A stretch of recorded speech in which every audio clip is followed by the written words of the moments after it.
عباده الذين اصطفى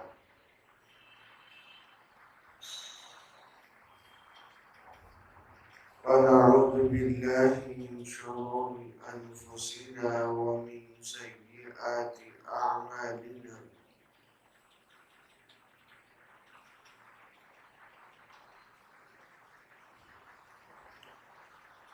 ونعوذ بالله من شرور أنفسنا ومن سيئات أعمالنا أما بعد أعوذ بالله من الشيطان الرجيم بسم الله الرحمن الرحيم الذين يكنزون الذهب والفضة ولا ينفقونها في سبيل الله فبشرهم بعذاب أليم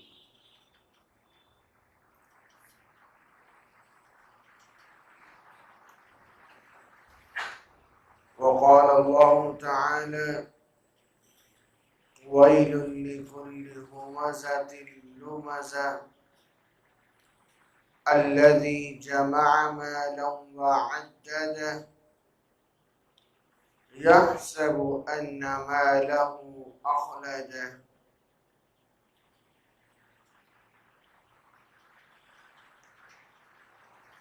صدق الله العظيم. انتہائی عقیدت، محبت اور توجہ کے ساتھ درود پاک پڑھ لیجیے۔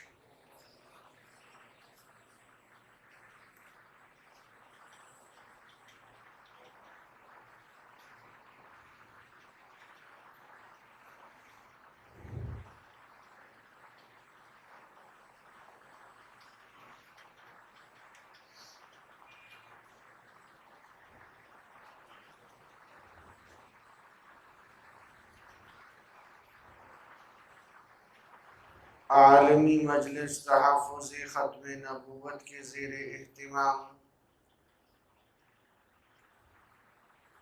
جامعہ رحیمیہ ترتیل القرآن مرکزی عیدگاہ رحیم یارخان میں ستمبر 2021 اور صفر 1443 ہجری، آج یہ ہمارے کورس کا آخری دن ہے۔ کل انشاءاللہ آپ کے سوالات کے جوابات اور متصلاً انشاءاللہ اسناد تقسیم کی جائیں گی۔ جس طرح کل اعلان کیا گیا تھا کہ آج موجودہ دور کے جو فتنہ پرور لوگ ہیں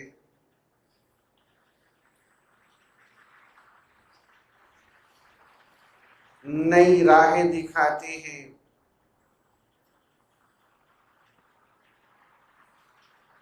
ان سے متعلق گفتگو ہوگی۔ وہ گفتگو ابھی تھوڑی دیر کے بعد انشاءاللہ تعالی شروع کرتے ہیں۔ ایک اہم موضوع بیچ میں رہ گیا، زکوٰۃ کے مسائل سے متعلق میں مختصر کر کے انتہائی مختصر جامع انداز میں کوشش کروں گا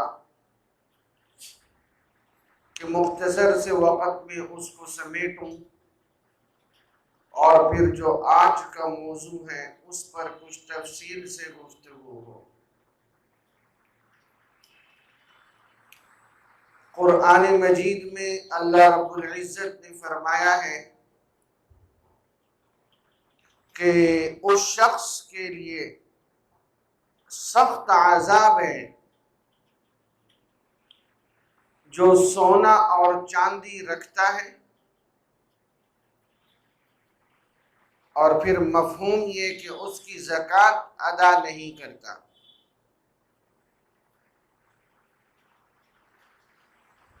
زکوٰۃ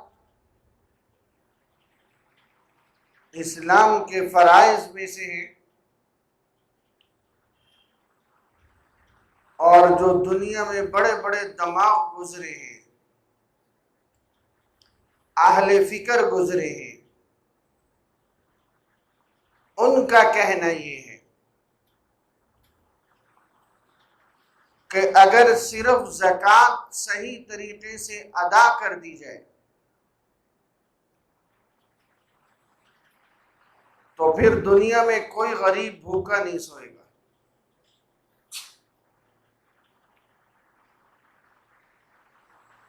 غریب بھوکا سو رہا ہے کہ مال بخیلوں کے پاس چلا گیا۔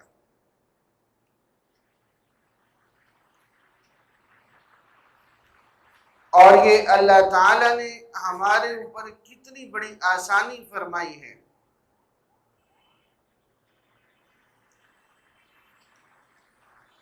کہ 100 میں سے صرف 2.5 روپے زکوٰۃ ہے۔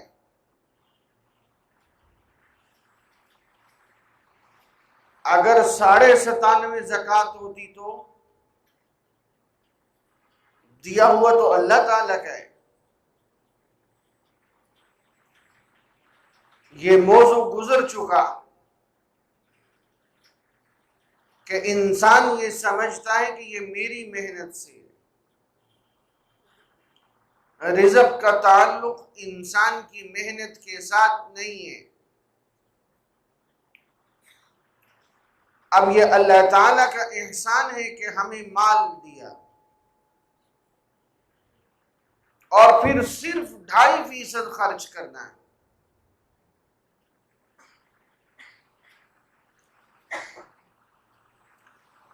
زکوٰۃ کون کون سی چیزوں پہ، تھوڑا سا اس مختصر مضمون کو توجہ سے لیں۔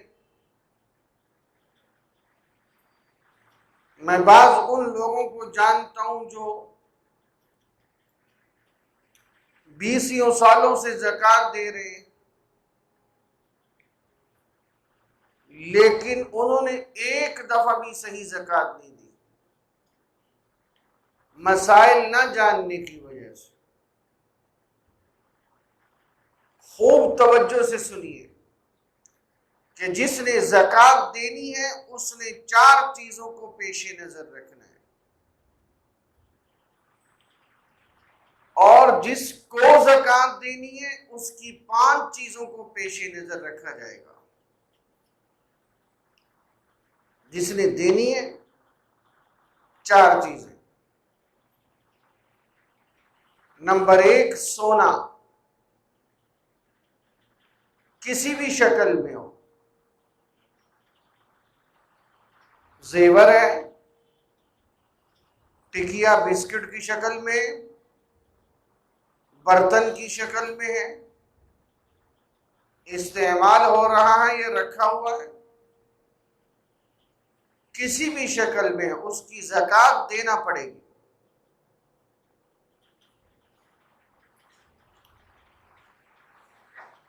نمبر 2، چاندی۔ چاندی بھی کسی بھی شکل کے اندر موجود ہے، اس کے اوپر زکوٰۃ دینا ہوگی۔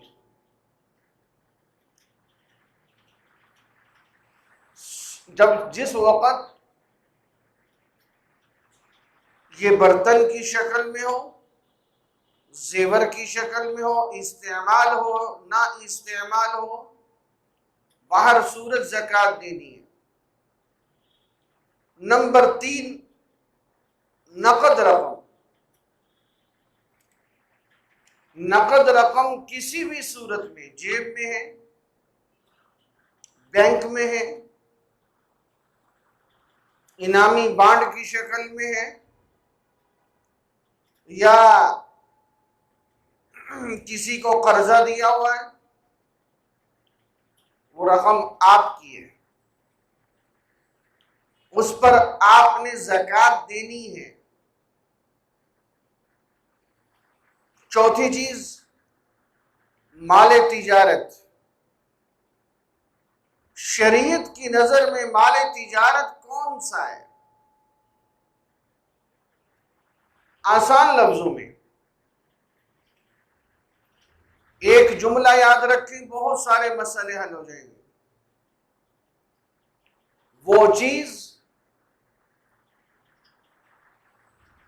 جو لیتے وقت نیت یہ ہو کہ اس کو ہم بیچیں گے تو 2 پیسے بچا کے بیچ دیں گے، بیچنے کی نیت سے چیز لی جائے، اس کو مال تجارت کہا جاتا ہے۔ لیتے وقت نیت بیچنے کی ہے، خالص، اور اگر لیتے وقت نیت یہ ہے کہ پیسے رکھے ہوئے ہیں، پلاٹ لے لیتے، ضرورت پڑے گی مکان بنا لیں گے، ضرورت پڑے گی بچوں کو دے دیں گے، ضرورت محسوس ہوئی بیچ دیں گے، اب یہ مال تجارت نہیں ہے، اب اس کے اوپر زکوٰۃ نہیں ہے۔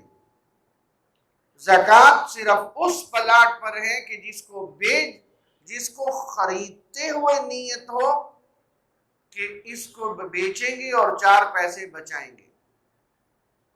بیچنے کی نیت سے جو بھی چیز لی جائے، وہ پلاٹ ہے، وہ قلم ہے، وہ مکان ہے، وہ موبائل ہے، وہ جو بھی چیز ہے، وہ مال تجارت ہے۔ اب زکوٰۃ کا حساب کس دن کیا جائے گا؟ یاد رکھیں، جس دن انسان سب سے پہلے صاحب نصاب بنتا ہے۔ صاحب نصاب جب 52.5 تولہ چاندی جتنی رقم ہو جائے، چاروں چیزیں ملا کے، اس شخص کو صاحب نصاب کہا جاتا ہے۔ تھوڑا سا سونا ہے، آدھے تولے سے بھی کم سونا ہے، کچھ چاندی ہے، کچھ مال تجارت ہے، دکان میں سامان رکھا ہوا ہے بیچنے والا، کچھ نقد رقم ہے۔ اب یہ چاروں چیزیں مل کر 52.5 تولہ چاندی کی قیمت کو پہنچ گئے۔ اس شخص پر زکوٰۃ فرض ہو گئی۔ مثال کے طور پر اندازہ ہے، میں نے آج ریٹ معلوم نہیں کیا، مثال کے طور پر آج چاندی کا نصاب ہے 75,000 روپے، 52.5 تولہ چاندی 75,000 کی ہے۔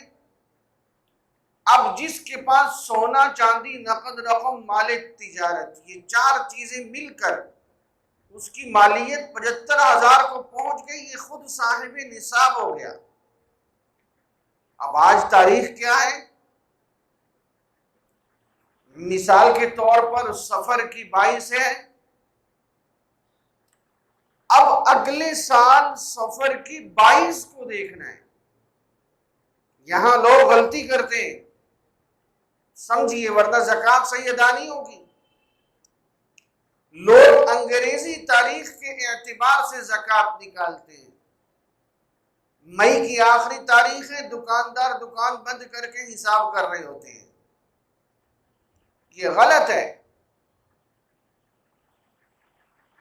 ہمیشہ چاند کی تاریخ کو دیکھنا ہے۔ میں ابھی آپ کو مثال دوں گا، پھر آپ کو سمجھ آئے گی کہ اس صورت میں آپ صحیح کام کر ہی نہیں سکتے، زکوٰۃ صحیح نکال ہی نہیں سکتے۔ آپ نے دوبارہ 22 سفر کو، یہ مثال دے رہا ہوں، جس دن آپ پہلی دفعہ صاحب نصاب ہوئے، اب ساری زندگی آپ نے یہی تاریخ دیکھنی ہے۔ اب 22 صفر دوبارہ آ گیا، اب آپ چیک کریں آپ کے پاس سونا کتنا ہے، چاندی کتنی ہے، نقد رقم کتنی ہے، مال تجارت کتنا ہے۔ اگر یہ اس سال چاندی کے نصاب کو پہنچ گیا، اب آپ نے زکوٰۃ دینی ہے ان کی۔ درمیان سال میں آپ کروڑ پتی ہو جائیں، درمیان سال میں آپ کے پاس 10 روپے رہ جائیں، اس سے غرض نہیں ہے، خوب سمجھیں۔ آپ نے دوبارہ 22 ستمبر کو ہی 22 صفر کو ہی دیکھنا ہے، درمیان میں جتنا مرضی اپ ڈاؤن ہو جائے اس کو چیک نہیں کرنا۔ لوگ کہتے ہیں ہر روپے پر سال گزرنا دیکھنا ہوتا ہے، یہ آپ دیکھ ہی نہیں سکتے، ہر روپے کو کوئی بھی نہیں چیک کر سکتا۔ میں آپ کو بہت آسان طریقہ سمجھا رہا ہوں۔ یہ جو لوگ رمضان میں زکوٰۃ دیتے ہیں، رمضان کا زکوٰۃ سے کوئی تعلق نہیں ہے۔ رمضان میں زکوٰۃ صرف اس لیے دی جاتی ہے کہ جناب رمضان کے مہینے میں اجر بڑھ جاتا ہے، بس۔ جس کے ذمے پہلی دفعہ جب وہ صاحب نصاب بنا ربیع الاول کے مہینے میں یا صفر کے مہینے میں، جس تاریخ کو بنا وہ تاریخ بندہ بدل نہیں سکتا، لیکن آج تک بھولے ہوئے تھے، یاد ہی نہیں پہلی دفعہ صاحب نصاب چاند کی کس تاریخ کو بنے، ڈھونڈنے کی کوشش کیجئے، نہیں یاد آ رہی۔ اب آپ کوئی تاریخ متعین کر لیں چاند کے حساب سے، مثال کے طور پر 10 رمضان، اب ساری زندگی آپ نے اس تاریخ کو بدلنا نہیں۔ اب سمجھیں، 10 رمضان آپ نے اپنی نصاب کی تاریخ متعین کر لی، 10 رمضان کو آپ چاروں چیزوں کو چیک کریں، چاندی کے نصاب کو پہنچ رہے تو زکوٰۃ دیں، نہیں پہنچ رہے تو نہ دیں۔ اور 10 رمضان سے ایک دن پہلے آپ کے پاس کہیں سے 5 لاکھ آ گیا، پینشن کی رقم آ گئی، وراثت میں آ گئی، کسی چیز میں آ گئی، اب ایک دن پہلے جو 5 لاکھ آیا ہے 9 رمضان کو، 10 رمضان کو جب آپ حساب لگائیں گے اس 5 لاکھ کی بھی زکوٰۃ دیں گے۔ اور اگر آپ نے 10 رمضان سے ایک دن پہلے 5-6 لاکھ کہیں خرچ کر دیا، گھر کی ضرورت تھی کمرہ بنا دیا، کسی کو دے دیا، 10 رمضان کو اس کی زکوٰۃ آپ ادا نہیں کریں گے۔ آپ نے وہ جو تاریخ متعین کر لی ہے، آپ نے اسی تاریخ کو اپنا حساب کرنا ہے۔ خوب اچھی طرح سمجھ لیجئے، جو انگریزی تاریخ رکھتے ہیں وہ یہ حساب صحیح کر نہیں سکتے، کیونکہ ہر سال 10 دنوں کا فرق پڑتا ہے۔ اب اگر ان 10 دنوں کے دوران کہیں سے 5 لاکھ آ گیا، آپ نے تو اس کی زکوٰۃ ہی نہیں دی، اور 1 روپیہ بھی زکوٰۃ کا مال میں باقی رہ گیا تو سارے مال کی تباہی کے لیے کافی ہے۔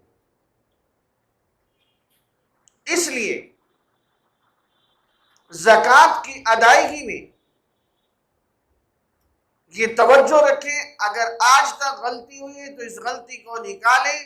ہمارے بہت سارے تاجر مئی جون کے حساب سے زکوٰۃ نکالتے ہیں، وہ زکوٰۃ صحیح نہیں ادا ہوتی، ان کی زکوٰۃ ادائی صحیح نہیں ہوتی، نکلتی صحیح نہیں ہے۔ چاند کی تاریخ متعین کریں، اس کے بعد زکوٰۃ نکالیں۔ اب سونے کی زکوٰۃ، چاندی کی زکوٰۃ تو آپ کو سمجھ آ گئی، مال تجارت کی زکوٰۃ کیسے نکالنی ہے۔ آپ کی دکان ہے، مثال کے طور پر میڈیکل اسٹور ہے، کریانہ ہے، تو 10 رمضان کو جو آپ کی دکان میں سامان ہے اس کو اگر ہول سیل ریٹ پہ بیچا جائے تو وہ سارا سامان کتنے کا بکے گا؟ ادویات کتنے کی بکے گی؟ میڈیکل اسٹور میں فریج رکھا ہوا ہے، اس کی زکوٰۃ نہیں ہے، وہ بیچنے کے لیے تھوڑی رکھا ہوا ہے۔ میڈیکل اسٹور میں کاؤنٹر رکھا ہوا ہے، وہ اس لیے تھوڑی رکھا ہے کہ بیچنا ہے، اس پہ زکوٰۃ نہیں ہے۔ خوب سمجھ لیں، زکوٰۃ اس چیز پہ جو بیچنے کے لیے ہے۔ اب آپ نے زکوٰۃ کس چیز پہ نکالنی ہے؟ ہول سیل ریٹ پہ اگر ساری ادویات بیچی جائیں۔ میں ایک دکاندار کے پاس بیٹھا ہوا تھا، وہ کہنے لگا کہ میں زکوٰۃ نکالتا ہوں جس قیمت پہ مجھے چیز ملتی ہے، اور میں نے کہا خدا کے بندے تیری زکوٰۃ تو صحیح ادا ہی نہیں ہو رہی۔ بعض ایٹم ایسے ہوتے ہیں 3 سال سے پڑے، اب اس کی قیمت کو بڑھے ہوئے 900 روپے بڑھ گئی اس کی قیمت، اور وہ ہر سال قیمت خرید پہ اس کی ویلیو لگا رہا ہے، تو زکوٰۃ ادا ہی صحیح نہیں ہو رہی۔ جو ہول سیل ریٹ پہ جو اس کی قیمت بنتی ہے وہ لگاؤ، پھر اس کا 2.5% نکالو اور اس کی زکوٰۃ ادا کرو۔ ایک پلاٹ آج لیا، اس کی قیمت 10 لاکھ ہے، 10 رمضان کو جب پہنچے اس کی قیمت 11 لاکھ ہو گئی ہے۔ اب 10 تاریخ کو جو اس کی مارکیٹ ویلیو ہے، آپ نے اس حساب سے زکوٰۃ دینی ہے۔ مارکیٹ ویلیو کم ہو گئی تو زکوٰۃ کم ہو جائے گی، مارکیٹ ویلیو اپ ہو گئی تو زکوٰۃ زیادہ ہو جائے گی۔ لیکن یہ بھی یاد رکھیں، یہ جو آپ زکوٰۃ دے رہے ہیں یہ بوجھ نہیں ہو، یہ قیامت کی علامت ہے کہ زکوٰۃ کو بوجھ سمجھ کے دیا جائے۔ اللہ تعالیٰ فرماتے ہیں میں قیامت کے دن 700 گنا کر کے واپس کروں گا، 700 گنا۔ یہ ہم کنویں میں تھوڑی ڈال رہے ہیں، اللہ تعالیٰ فرماتے ہیں مجھے قرضہ دو، من ذا الذی یقرض اللہ قرضا حسنا، یہ ہم اللہ کو قرضہ دے رہے ہیں۔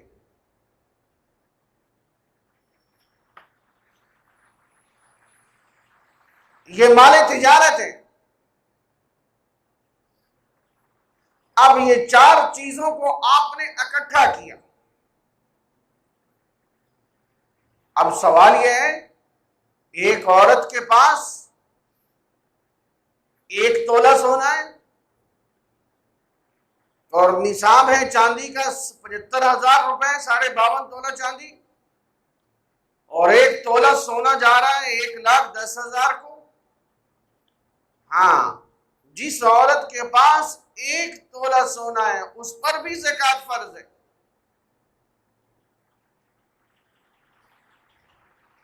یہ خوب توجہ سے سمجھیں، آج یہ جو 7.5 تولہ کہا جاتا ہے، یہ اس وقت 7.5 تولہ سونے کو دیکھا جائے گا جب سونے کی قیمت چاندی سے کم ہو جائے گی، پھر سونے کا اعتبار کیا جائے گا۔ اب چونکہ چاندی ہے تو دھات پتھر ہے، اللہ کی مرضی، جس کی چاہے قیمت بڑھا دیں، جس کی چاہے گھٹا دیں۔ آج چاندی کی قیمت کم ہے۔ اب دیکھیں، سمجھیں آسان لفظوں میں، شریعت غریب کا بھلا دیکھتی ہے۔ غریب کا بھلا کس چیز میں؟ چاندی 52.5 تولہ بن گئی 80,000 میں، 75,000 میں، ہاں بھی 2 زکوٰۃ غریب کے پاس 4 پیسے جائیں۔ اور اگر سونے کا نصاب بنا دیا جائے تو 7.5 تولے سونے کتنے کے بنیں گے؟ 8 لاکھ کے۔ 8 لاکھ ہوگا تو یہ بندہ زکوٰۃ دے گا، غریب تو بیٹھا ہوا ہے۔ تو شریعت غریب کا بھلا دیکھتی ہے۔ اس لیے چاندی کا پیمانہ اصل ہے نصاب میں. کل کو چاندی کی قیمت بڑھ گئی، سونے کی گھٹ گئی، پھر سونے کو معیار بنا دیا جائے گا. آج ایک لفظ یاد رکھیں، چاندی کا نصاب چاروں چیزیں ملا کر 52.5 تولہ چاندی کو پہنچ جائے، وہ شخص صاحب نصاب ہے، زکوٰۃ بھی دے گا، قربانی بھی کرے گا. اب جس عورت کے پاس 1 تولہ سونا، اس پہ بھی زکوٰۃ ہے. بعض عورتیں کیا کرتی ہیں، جب 10 رمضان آنے والا ہوتا ہے، وہ تاریخ جس میں انہوں نے زکوٰۃ نکالنی ہے، چند دن پہلے وہ زیور بیچ دیتی ہیں اور نیا سیٹ لے کے آ جاتی ہیں کہ یہ وہ والا سیٹ تھوڑی ہے سونے کا. یہ غلط فہمی ہے. سونا تو موجود ہے نا، اس کو زکوٰۃ دینا ہوگی. ان کے ذہن میں یہ ہے کہ وہی سیٹ پہ سال گزرے گا تو زکوٰۃ دیں گے. یہ ایک بہت بڑی غلط فہمی کا شکار ہے. 10 رمضان کو ایک دن پہلے سونا آئے، چاندی آئے، نقد رقم آئے، مال تجارت آئے، اس پہ زکوٰۃ دینا ہوگی.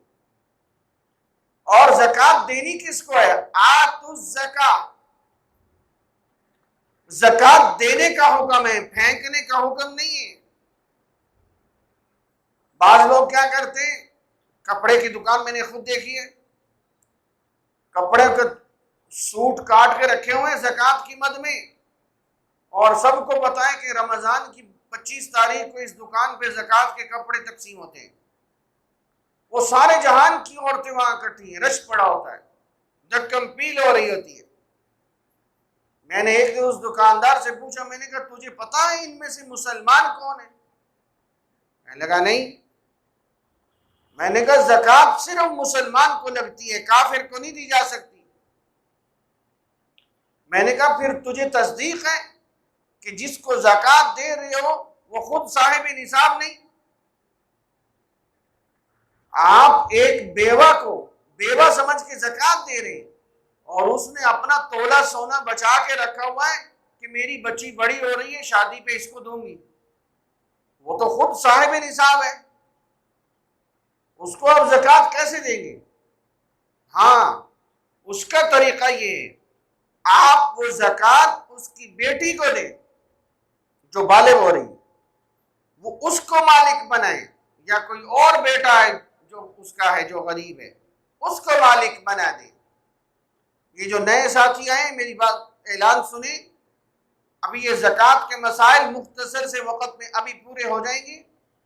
آج تمام فتن کا ذکر ہے. موجودہ دور میں جو لوگ اسلام کی نئی تشریحات کر کے امت کو اندر بگاڑ پیدا کر رہے ہیں، ان کا تفصیلی گفتگو ابھی شروع ہونے والی ہے. یہ زکوٰۃ کے چند مسائل ذکر کروں گا اور اس کے بعد وہ گفتگو شروع ہو جائے گی. ذرا جم کے بیٹھیے. آتوا الزکاۃ، توجہ سمجھیں، زکوٰۃ دینے کا حکم ہے، پھینکنے کا نہیں. جس کو زکوٰۃ دینی ہے اس کی 5 چیزیں دیکھنی ہے. جس نے زکوٰۃ دینی ہے اس کی 4 چیزیں ہیں: سونا، چاندی، نقد رقم، مال تجارت. یہ چاروں مل کر چاندی کے نصاب کو پہنچ گئی، نکالو زکوٰۃ. جس کو دینی ہے اس کی 5 چیزیں چیک کرنی پڑے گی: سونا، چاندی، نقد رقم، مال تجارت اور ضرورت سے زائد سامان. گھر میں ٹی وی رکھا ہوا ہے، ضرورت سے زائد ہے، شریعت کہتی ہے پہلے اس کو بیچ کے اپنا گزارا پورا کرو، وہ زکوٰۃ کسی اور غریب کے پاس جانے دو. ٹی وی ہے، خوب سمجھے، برتن ہے، پورا سال استعمال نہیں ہو رہے، برتن ہے، رضائیاں ہیں، بستر ہے، جو پورا سال ایک دفعہ بھی استعمال نہ ہو، شریعت کہتی ہے یہ ضرورت سے زائد ہے. انسلے سوٹ رکھے ہوئے ہیں، پورا سال پڑے ہوئے ہیں، شریعت کہتی ہے یہ ضرورت سے زائد سامان ہے اس کے پاس. اب وہ برتن، وہ رضائیاں، وہ بستر، وہ جوتے، وہ انسلے سوٹ، وہ ٹی وی، ان کو گنا جائے گا. اور ساتھ میں سونا، چاندی، نقد رقم، مال تجارت اگر کچھ ہے ان کو گنا جائے گا. اگر وہ چاندی کو نصاب کو پہنچ گئے تو اس کو زکوٰۃ دینا جائز نہیں ہے. اب یہ تو بڑا حساس مسئلہ ہو گیا، پھر تو نصاب سے شاید ہی کوئی بچے۔ اب اس کا حل کیا ہے؟ میں نے حل سمجھایا آپ کو۔ ایک آدمی ہے، وہ ٹی وی گھر سے نہیں نکال رہا، لیکن غریب بہت ہے، گھر میں فاقے ہیں، تو اس کے جو جوان بچے زکوٰۃ کا مالک اس کو بنائیں والدین کے سامنے، تاکہ والدین اس سے لے کے خرچ کر لیں، مالک اس کو بنائیں، پھر آپ کی زکوٰۃ کی رقم ادا ہو سکتی ہے۔ نمبر 1، غریب ہو مسلمان ہو، یہ 2 شرطیں جس کو زکوٰۃ دینی ہے، غریب ہو مسلمان ہو، اور جس کو زکوٰۃ دینی ہے وہ انسان ہو۔ مسجد پہ زکوٰۃ نہیں لگتی، اعلان ہو گیا مسجد بنانی ہے، اب زکوٰۃ سے پیسے دے رہے ہیں، نہیں، مسجد انسان نہیں ہے، غریب انسان پہ زکوٰۃ لگتی ہے، عشر صدقات یہ انسان پہ لگتے ہیں، اور وہ انسان نمبر 1 وہ مسلمان ہو، نمبر 2 وہ غریب ہو، غریب یعنی 5 چیزیں ملا کر نصاب تک نہ پہنچتی ہوں۔ اب جس کا عقیدہ درست نہیں ہے اس کو زکوٰۃ دینا جائز نہیں ہے۔ زکوٰۃ دینے کا حکم ہے، پھینکنے کا نہیں۔ بعض لوگوں نے کیا کیا ہوتا ہے، لکھ کے رکھا ہوتا ہے اپنے پاس، میرے ذمہ 10,000 زکوٰۃ ہے، اب جو فقیر آتا ہے اس میں سے 10 روپے اٹھا کے دیتے ہیں اور لکھ لیتے ہیں 10 نکل گئے۔ بھائی وہ مانگنے والا ہندو بھی ہو سکتا ہے، اکثر عورتیں جو مانگنے والی آتی ہیں وہ ہندو ہوتی ہیں، وہ تو زکوٰۃ آپ کی ادا ہی نہیں ہوئی۔ اس میں خوب دیکھ بھال کے دیں، ہاں ہندو ہے عیسائی ہے اس کو آپ زکوٰۃ سے نہیں عطیے کی مدد سے دے سکتے ہیں، وہ غریب ہے ضرورت مند ہے دیں، لیکن زکوٰۃ صرف مسلمان کے لیے، اور زکوٰۃ کی مد میں تنخواہ کی مد میں نہیں دی جا سکتی۔ آپ کا ملازم اگر غریب ہے تو اس کو زکوٰۃ سے دے دو، تنخواہ جائز نہیں ہے۔ اور یہ جو بینک کٹوتی کرتے ہیں جائز نہیں ہے۔ آپ بینک میں سیونگ اکاؤنٹ میں کیوں رکھتے ہیں؟ یہ سودی اکاؤنٹ ہے، آپ کرنٹ اکاؤنٹ میں اپنی رقم رکھیں، کرنٹ اکاؤنٹ کے اندر، سیونگ میں مت رکھیں۔ وہ جو رقم بڑھے گی وہ سود ہے، وہ پیسے پر پیسہ ہے، کل تفصیل سے اس پہ گفتگو ہو گئی ہے۔ تو جو بینک کاٹتا ہے وہ سیونگ اکاؤنٹ پر کاٹتا ہے، تو اول تو کوشش کریں جب تاریخ آئے زکوٰۃ کی خود نکال کے ادا کریں، اور اگر بینک کاٹ لے تو ایک فتویٰ یہ ہے کہ جس دن وہ کاٹے بینک اس سے ایک دن پہلے زکوٰۃ کی نیت کر لیں آپ، پھر زکوٰۃ ادا ہو جائے گی۔ لیکن معاملہ آگے مشکوک ہے، جنہوں نے جن ہاتھوں میں جا کر زکوٰۃ تقسیم ہونی ہے وہ وہاں پہ کرپشن بہت زیادہ ہے، اس وجہ سے کوشش کریں اپنے ہاتھوں سے صحیح جگہ پہ زکوٰۃ دیں، اور سب سے بہترین جگہ مدارس ہے۔ ان جگہوں پہ آپ زکوٰۃ دیتے ہیں 2 فائدے ہوتے ہیں، ایک زکوٰۃ وقت جو صحیح جگہ پہنچتی ہے جہاں مسافر طلباء ہیں، اور نمبر 2 تعلیم دین کی برکت حاصل ہوتی ہے، دین کو طاقت ملتی ہے، سب سے بہترین جگہ ہوتی ہے۔ اور جس کو آپ زکوٰۃ دے رہے ہیں اس کو بتانا ضروری نہیں ہے کہ یہ زکوٰۃ ہے، یہ بھی یاد رکھیں۔ ایک آدمی سفید پوش ہے، آپ کو یقین ہے کہ اس کے پاس کچھ نہیں ہے، مستحق زکوٰۃ ہے، یہ آپ کو یقین ہونا چاہیے۔ اب وہ زکوٰۃ لینے میں جھجکتا ہے، آپ خاموشی سے اس کو زکوٰۃ کے پیسے دے دیں، اس کو بتانا ضروری نہیں ہے کہ زکوٰۃ ہے، آپ کی نیت میں ہو کہ یہ زکوٰۃ ہے۔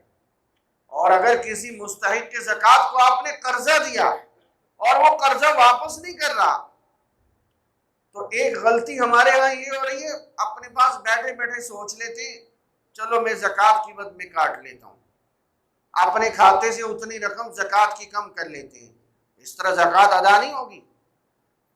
زکوٰۃ ادا کرنے کا کیا طریقہ ہے؟ مثال کے طور پر 2 لاکھ ہے، آپ اس غریب کو 2 لاکھ دیں زکوٰۃ کی مد میں، ایک ہاتھ سے دیں دوسرے ہاتھ سے لے لیں، خواہ زبردستی لینا پڑے تو لے لیں، آپ کی زکوٰۃ ادا ہو جائے گی، اس کا قرضہ ادا ہو جائے گا، لیکن پہلے اس کے ہاتھ میں دے کے اس کو مالک بنانا پڑے گا، یہ یاد رکھیں۔ اور اگر کوئی زکوٰۃ یکمشت دیتا ہے کسی کو، 2 لاکھ زکوٰۃ دینی ہے ایک ہی بندے کو دے دی، وہ تو خود صاحب نصاب بن گیا، 75,000 روپے نصاب تھا، وہ 2 لاکھ لے کے خود صاحب نصاب ہو گیا، جائز ہے۔ لیکن اس سے بہتر طریقہ یہ ہے، وہ یہ ہے کہ اس کو آپ 50,000 دیں، اس سے کہو تم نے بچی کی شادی کرنی ہے، گھر کا سامان لینا ہے، آٹا لینا ہے، 50,000 کی گندم لے لو، واشنگ مشین لے لو، سلائی مشین لے لو، کپڑے لے لو، جب یہ خرچ ہو جائے پھر اس کو اور 50,000 دے دیں، تاکہ وہ خود صاحب نصاب نہ بن جائے۔ یہ اس لیے کہا گیا۔ اور 2 رشتوں کے علاوہ تمام رشتہ داروں کو زکوٰۃ دینا جائز ہے، بلکہ بہتر ہے اور افضل ہے، کیونکہ رشتہ داروں کو آپ جانتے ہیں، دوسرا نہیں جانتا۔ میاں بیوی آپس میں ایک دوسرے کو زکوٰۃ نہیں دے سکتے،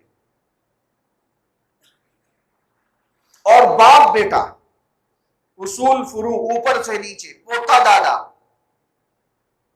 یہ آپس میں زکوٰۃ نہیں دے سکتے۔ باپ بیٹا، میاں بیوی، یہ 2 رشتے ایسے ہیں جو آپس میں زکوٰۃ نہیں دے سکتے۔ باقی آپ بھائیوں کو، پھوپھیوں کو، چچا کو، خالہ کو، جس کو مرضی چاہیں آپ زکوٰۃ دے سکتے ہیں، بلکہ ان کو زکوٰۃ دینا زیادہ مناسب ہے۔ ایک تو سفید پوشی کا بھرم رہ جائے گا، اور ایک آپ کو پتا ہے کہ آپ کا بھائی غریب ہے، دوسرے بندے کو نہیں پتا، اس میں صلہ رحمی کا بھی ثواب ملے گا۔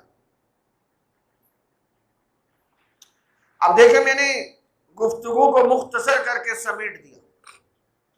اب ایک آدمی سوال پوچھتا ہے کہ کرائے کے مکان پہ زکوٰۃ ہے، جو میرا مکان تھا میں نے کرائے پہ دیا ہوا ہے۔ اب میں آپ سے سوال کرتا ہوں، آپ کو اچھی طرح بات سمجھ آئے گی۔ یہ جو مکان ہے یہ سونا ہے؟ بولیں، چاندی ہے؟ نقد رقم ہے؟ مال تجارت ہے؟ نہیں، تو اس پہ زکوٰۃ نہیں ہے۔ ہاں، جو کرایہ آ رہا ہے وہ نقد رقم میں آ گیا، لیکن اگر درمیان سال میں خرچ ہو گیا تو ختم۔ وہ 10 رمضان کو ہم نے دیکھنا ہے، جو تاریخ آپ کی چاند کی متعین ہے، اس تاریخ کو اگر کرائے کی رقم پڑی ہے تو زکوٰۃ دیں گے، خرچ ہو گئی تو نہیں دیں گے۔ آپ کے گھر میں بھینسیں رکھی ہوئی ہیں، وہ بھینس نہ سونا ہے، نہ چاندی ہے، نہ نقد رقم ہے، نہ مال تجارت ہے۔ ہاں، اگر بھینس لیتے وقت نیت ہے بیچیں گے اس کو، پھر وہ مال تجارت ہے، ورنہ اس کے اوپر زکوٰۃ نہیں ہے۔ یہ میں نے زکوٰۃ کے مسائل کو کوشش کی ہے کہ آسان تر کر کے آپ کے سامنے رکھ دوں، کہ اس کی جو افادیت ہے، انسان کا مال محفوظ ہو جاتا ہے۔ اس میں آپ کو واقعات سناتا، میں اپنا وقت بچانا چاہتا ہوں۔ جو زکوٰۃ دے دیتا ہے، اس سے بڑی انشورنس اور بیمہ پالیسی اور کوئی نہیں ہے۔ مقصد مال محفوظ ہو جاتا ہے۔ کتنے محدثین کے واقعات ہیں، دکانوں، پوری مارکیٹ کو آگ لگ گئی اور وہ مطمئن بیٹھے ہیں کہ میری دکان کو آگ نہیں لگ سکتی، کیوں؟ میں نے زکوٰۃ دی ہوئی ہے۔ اور اسی طرح ہوتا تھا، دائیں بائیں کی دکانیں جل گئی اور ان کی دکان محفوظ ہے۔ اس طرح ہوتا ہے۔ سب سے زیادہ بہترین مال کو محفوظ کرنے کا طریقہ زکوٰۃ دینا ہے، اللہ اس مال کو محفوظ فرما دیتے ہیں۔ یہ میں نے زکوٰۃ کا مسئلہ بتایا۔ عشر کا مسئلہ 1 منٹ میں سمجھ لیں، جتنی بھی فصل ہو، عشر 100 من پہ 5 من عشر دینا پڑے گا۔ زکوٰۃ سال میں 1 دفعہ ہے، عشر اگر سال میں 3 فصلیں اٹھاؤ گے تو 3 دفعہ دینا پڑے گا۔ ہر فصل پہ عشر ہے، اور فصل تھوڑی سی ہو یا 2 کروڑ کی ہو، اس سے غرض نہیں ہے، عشر دینا پڑے گا۔ اور جس کو دینا ہے وہ وہی لوگ ہیں جس کو زکوٰۃ دی جاتی ہے، اسی کو عشر دیا جائے گا، مسلمان ہو اور غریب ہو۔ اس کو عشر دے سکتے ہیں، کسی اور کو نہیں دے سکتے۔ میں اس مضمون کو یہاں روک کر اب فتن کی گفتگو شروع کرنے لگا ہوں۔ ایک دفعہ درود پاک پڑھ لیں۔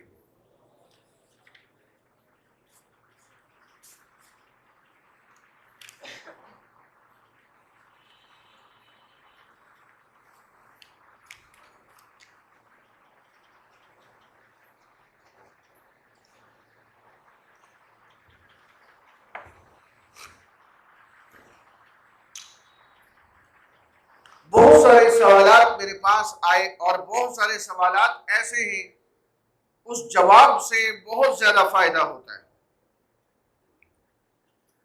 وہ سوالات کل تفصیل سے آپ کے سامنے آئیں گے۔ پہلے آپ کے سوالات کے جوابات آئیں گے اور پھر اسناد کی تقسیم شروع ہوگی۔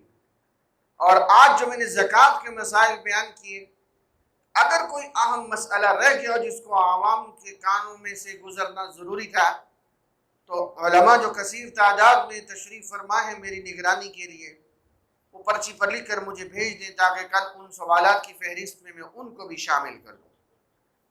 اور اس طرح مائیں بہنیں میری آواز سن رہی ہیں، کوئی زکوٰۃ کے متعلق یا کوئی اور سوال رہ گیا ہو تو آج لازماً دے دیں، کل دینے کا فائدہ نہیں ہوگا۔ آج لازماً وہ سوال میرے تک پہنچا دیں، نماز کے بعد تک میں یہاں ہوتا ہوں تو وہ سوال پہنچ جائے تاکہ کل میں تیاری کے ساتھ آ سکوں۔ اور کل آپ سب کے لیے اسناد کی تقسیم ہے، اور یہ قبولیت کی گھڑی ہوتی ہے کہ اس دور میں، اس فتنوں کے زمانے میں، اکابر کے اعتماد کے ساتھ اس دین کی ترویج اور ایمانوں کے حفاظت کے لیے یہ کورس منعقد کیا گیا، تو یہ قبولیت کی گھڑی ہوگی کل کورس کا اختتام۔ آپ سب ساتھی اس دعا میں لازماً شریک سب آئیں گے انشاءاللہ۔ میں نے عرض کیا تھا تجدد پسندوں کے افکار موجودہ دور میں جو امت مسلمہ کے نوجوانوں کے ذہنوں کو خراب کر رہے ہیں، خوب دھیان سے سنیے۔ اور جو حضرات اس پوزیشن میں کہ ان کو لگام دے سکتے ہیں، اللہ تعالیٰ نے ان کو انتظامی جگہوں پہ بٹھایا ہے، تو قیامت کے دن اگر وہ جواب دہی سے بچنا چاہتے تو ان کو چاہیے کہ ان جھوٹے لوگوں کی اور مکار لوگوں کی شکایت اوپر تک لازماً پہنچائیں تاکہ ان نوجوان نسل کا ایمان محفوظ ہو سکے۔ موجودہ دور میں جو نئے فتنے ہیں ان میں سے بعض کا تذکرہ پہلے ہو چکا، جس میں بہائیت، بہاءاللہ ایرانی کو جو نبی ماننے والے ہیں، وہ میں نے تفصیل سے یہ موضوع بیان کر دیا تھا کہ ہمارے رحیم یار خان میں بھی یہ فتنہ موجود ہے، اور عباسیہ ٹاؤن میں یہ عباسیہ بنگلور کے ساتھ ان کا سکول ہے نیو ڈے کے نام سے، ان کے ہاں پڑھنا پڑھانا لین دین سب کچھ حرام اور ناجائز ہے۔ نیو ڈے یہ بہاءاللہ ایرانی کو نبی مانتے ہیں، اور یہ فتنہ رحیم یار خان میں ابھی مختصر تعداد میں ہے۔ جلیبی چوک پہ ان کی نائس ٹی اور سلور ٹی کے نام سے پتی کی دکان ہے، 100% بائیکاٹ کریں، یہ ہمارے ایمان کا تقاضا ہے، یہ میری جذباتی گفتگو نہیں ہے۔ اس کے بعد ایک ذکری فتنی کی تفصیل سے گفتگو آ چکی، جو نئے ساتھی بیٹھے ہیں میں انتہائی مؤدبانہ گزارش کروں گا، وہ جتنے مضامین گزرے ہیں یہ سب بڑوں کی باتیں، میں کھوکھلا ہوں، میں نے بڑوں کے علوم آپ تک منتقل کیے، ان کو لازمی سنیں اور اپنے نوجوان بھائیوں کو اور نئی نسلوں کو یہ بیانات سنوائیں۔ آپ محسوس کریں گے کہ بہت ساروں کا ایمان محفوظ ہوگا انشاءاللہ۔ تو ذکری فتنے کے متعلق تفصیلی گفتگو آ چکی ہے، اور اس کے بعد نیشن آف اسلام جو اس وقت پاکستان میں نہیں لیکن امریکہ برطانیہ کی طرف متحرک ہے، وہ لوئس فرہان کے نام سے ہے، جو اپنے باپ کی نبوت کو چلا رہا ہے، اس پر بھی تفصیلی گفتگو آ چکی ہے۔ ہمارے ہاں اس وقت جو ایک شخص ہے جو الحاد پھیلا رہا ہے، جو قرآن مجید کی اپنی من مانی تشریح کرتا ہے، آپ حضرات اگر اس دن موجود تھے تو میں نے بتایا تھا کہ اسلام اور قادیانیوں کو جو بنیادی اختلاف ہیں، میں نے 10 اختلاف آپ کو لکھوائے تھے، بتائے تھے، وہ آپ سنیے، وہ بہت اہم مضمون تھا۔ تو اس کے اندر ایک بات جو میں نے تفصیل سے بتائی تھی کہ اگر آپ باطل کو گردن سے پکڑنا چاہتے ہیں، باطل کو، اور یہ چاہتے ہیں کہ وہ ہل نہ سکے، وہ اپنے دجل کو چلا نہ سکے، تو پھر قرآن کی تفسیر وہ کرنے دو جو اللہ کے نبی، صحابہ کرام اور ائمہ مجتہدین نے کی ہے۔ قرآن کی تفسیر کون سی معتبر ہوگی؟ جو اللہ کے نبی، حضرات صحابہ کرام اور ائمہ مجتہدین نے کی ہو۔ ائمہ مجتہدین کو حق اللہ نے دیا ہے، یہ مضمون میں پرسوں ترسوں تفصیل سے آپ کو بتا چکا ہوں۔ اب یہ جتنے باطلیں ابھی 6-7 کا تذکرہ آپ کے سامنے آئے گا، ان سب کا سب سے پہلا رخ یہ ہوتا ہے، یہ قرآن کی تفسیر اپنی من چاہی کرتے، جو دل میں آیا وہ منہ سے نکال دیا، خواہ وہ اللہ کے نبی، صحابہ کرام اور ائمہ مجتہدین کے ارشادات کے مخالف کیوں نہ ہو۔ ایک یہ باطل کی سب سے پہلی علامت ہوتی ہے۔ نمبر 2، باطل کی کوشش یہ ہوگی کہ وہ حدیث سے آپ کا اعتماد ختم کرے۔ جب حدیث پہ اعتماد نہیں رہے گا تو قرآن کی میں اپنی مرضی والی تشریح کروں گا۔ وہ پہلا بار یہ کرتے ہیں کہ حدیث سے ان کا اعتماد اٹھایا جائے، کیونکہ ہر آیت کی تشریح میں ہم فوراً حدیث لے آتے ہیں، ہم کہتے ہیں کہ یہ بھی وحی ہے، تو اس سے آگے وہ پھر چل نہیں سکتے۔ تو اس باطل کی کوشش کیا ہوتی ہے کہ پہلے حدیث سے اعتماد اٹھایا جائے، اور یہاں میں نے 1 گھنٹے کا بیان بڑی تفصیل، بلکہ 1 گھنٹے سے بھی زیادہ ہوا، وہ آپ ساتھی سنے جو موجود نہیں تھے، حجیت حدیث کے نام سے، کہ جس طرح قرآن وحی ہے اسی طرح حدیث وحی ہے۔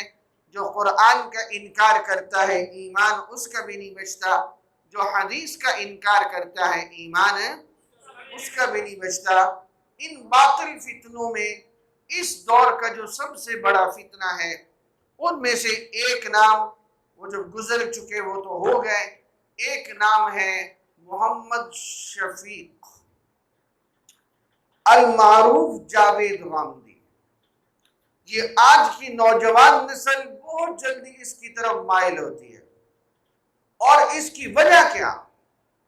جتنے باطلیں ابھی میں آپ کو ان کی تفصیل بتاؤں گا، وہ آسان چیزیں بتاتے ہیں، اور نوجوان پہلے ہی سہولت پسند ہے کہ مجھے سہل کام کرنا پڑے، مشکل نہ کرنا پڑے۔ جب وہ سہل پسندی ڈھونڈتا ہے پھر وہ باطل کے پیچھے بھاگتا ہے، پھر ادھر جا کے وہ پناہ ڈھونڈتا ہے کہ اس کے پیچھے چلوں گا تو میں جنت میں چلا جاؤں گا۔ اور میں نے آپ کو یہ مضمون بھی تفصیل سے بتا دیا ہے، پیچھے آپ سن چکے ہیں کہ اہل حق کون ہے، اور 73 فرقوں میں سے ایک فرقہ جو جنت میں جانا ہے، وما انا علیہ و اصحابی ہے، جو میرے اور میرے صحابہ کے طریقوں کے اوپر ہوگا۔ اس کا نام، یہ جو محمد شفیق عرف کاکو شاہ اس کا نام تھا، یہ کاکو شاہ کے نام سے معروف تھا، ککے زئی۔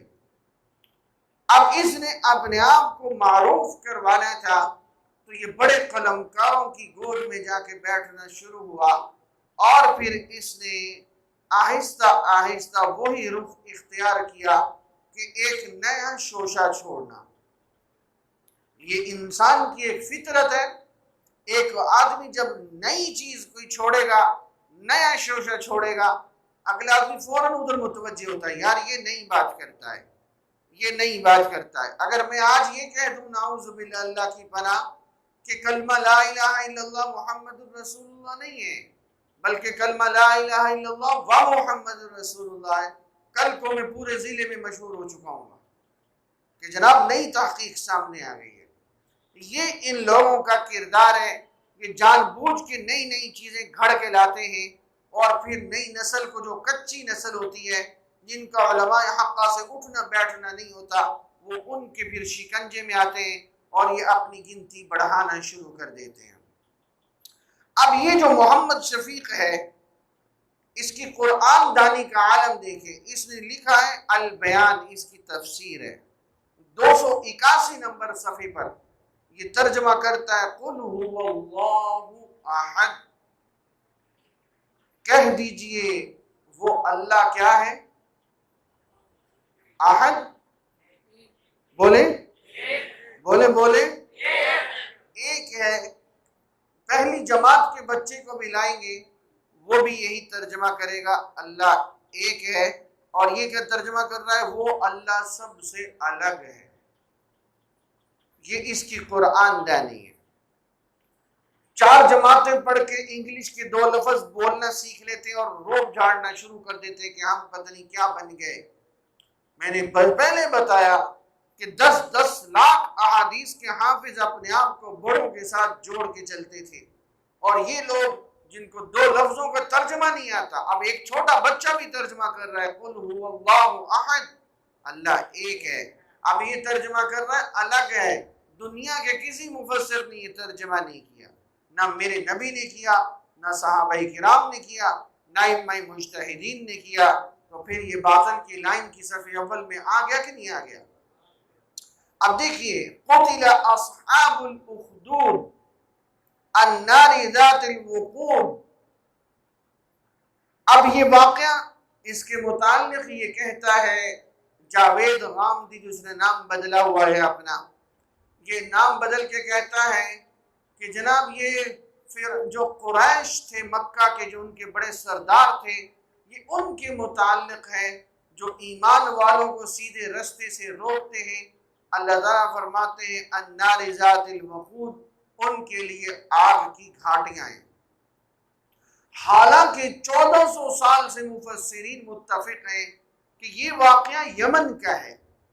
یمن کے علاقے میں ایک شخص تھا، یہ یمن کے علاقے میں اصحاب الخندق، وہ پورے لوگوں کو بادشاہ نے آگ کے اندر جلایا تھا، جو اللہ کی وحدانیت کے قائل ہو گئے تھے۔ یہ اس واقعے کا ذکر ہے جو یمن کی طرف ہوا تھا۔ اب 1400 سال کی تفسیر چھوڑ کر یہ اپنی نئی تفسیر گھڑ کے لے آیا، اور میرا آج کا نوجوان اس پہ فدا ہو جاتا ہے، پتہ نہیں ہے کیا چیز دین کی نئی گھڑ کے لے کے آ جاتا ہے۔ نمبر 3، یہ حیات عیسیٰ علیہ السلام کا منکر ہے، اور اس پر باقاعدہ فتویٰ ہے کہ جو حضرت عیسیٰ علیہ السلام کی حیات کا منکر ہے وہ کافر ہو جاتا ہے، وہ مسلمان نہیں رہتا۔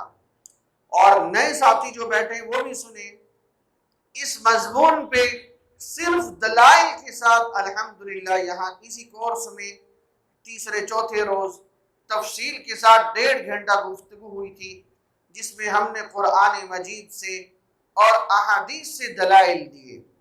اب یہ کیا کہتا ہے غامدی؟ اس کا رسالہ ہے اشراق، جنوری کا 1996 کا رسالہ ہے۔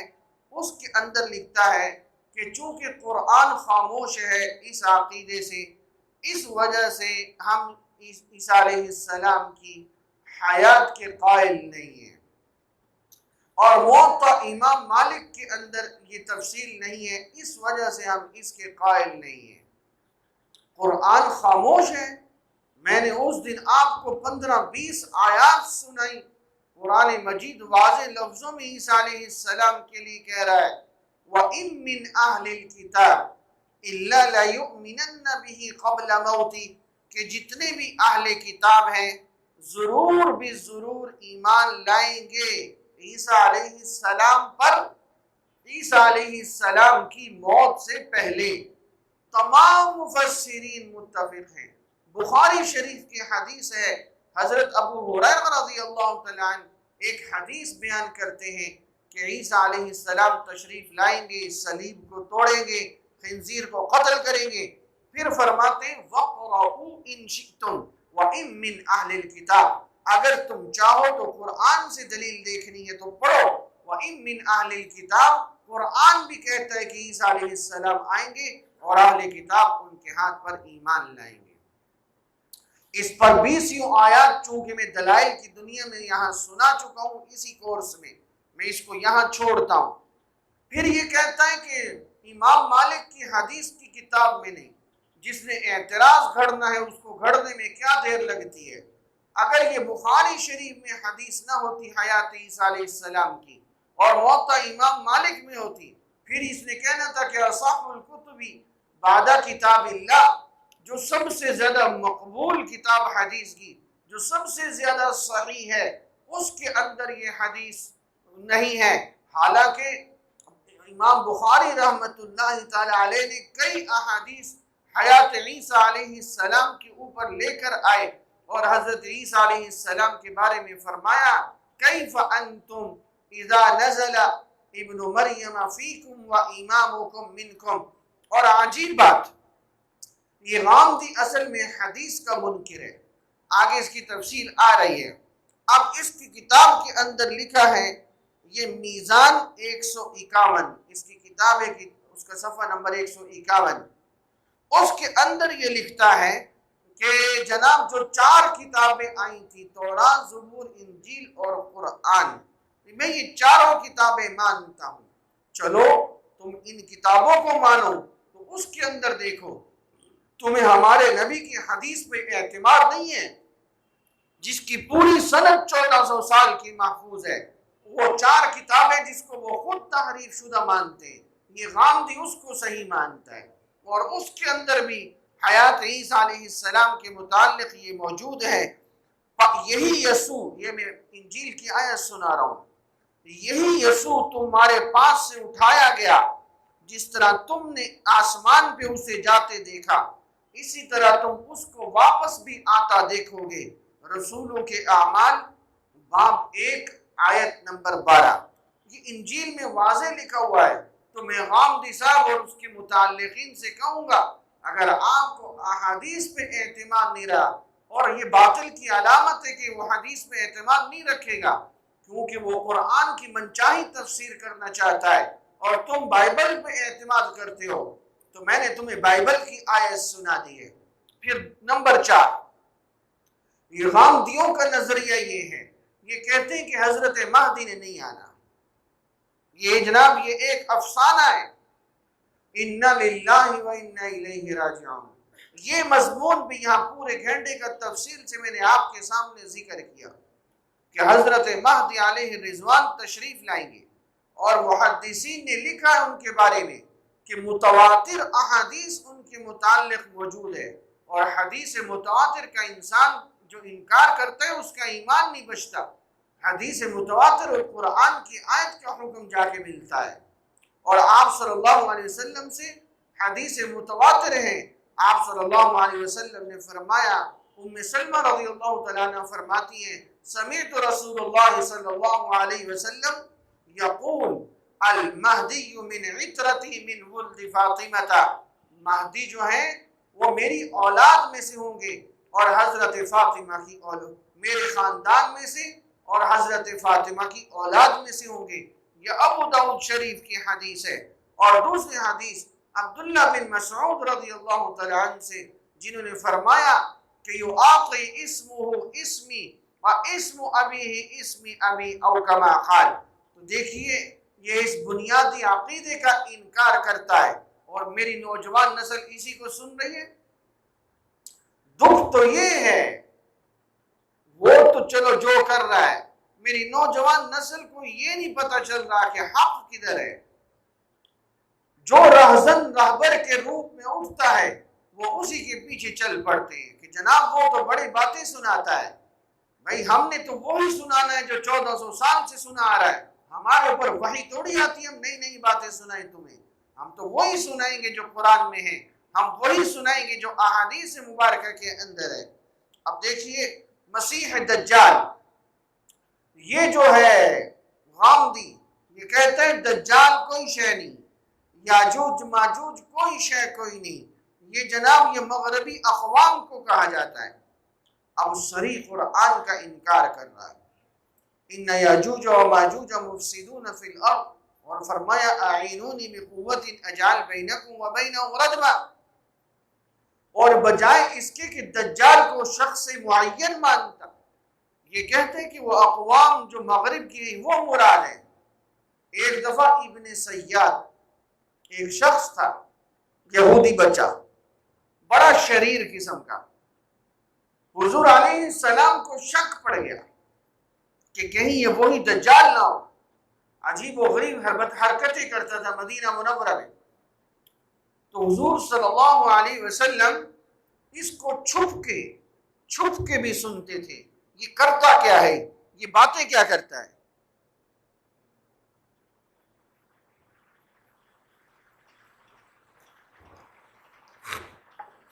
تو حضرت عمر فاروق رضی اللہ تعالیٰ عنہ ایک دن فرمانے لگے، یا رسول اللہ اذن لی یا رسول اللہ فاقتلہ، یا رسول اللہ مجھے اجازت دیجئے اس کی ادھر ہی گردن اڑاتا ہوں، بعد میں جو آ کے امت کو تنگ کرے گا۔ حضرت عمر رضی اللہ تعالیٰ عنہ کا روب بہت تھا، جو تھوڑی سی بھی گڑبڑ کرتا تھا نا، آپ احادیث پڑھے، وقت نہیں بچا میں آپ کو تاریخ اسلام سناتا، تھوڑی سی گڑبڑ کرتا حضرت عمر فرماتے یا رسول اللہ اجازت دے میں اس کی گردن اڑاؤں، یہ جو تنگ کر رہا ہے اس کو یہیں پہ اس کا پتہ صاف کرتے ہیں۔ جو دجال کا شک پڑ گیا، فرمانے لگے اذن لی یا رسول اللہ فاقتلہ، یا رسول اللہ اجازت دے میں اس کو ادھر ہی قتل کروں۔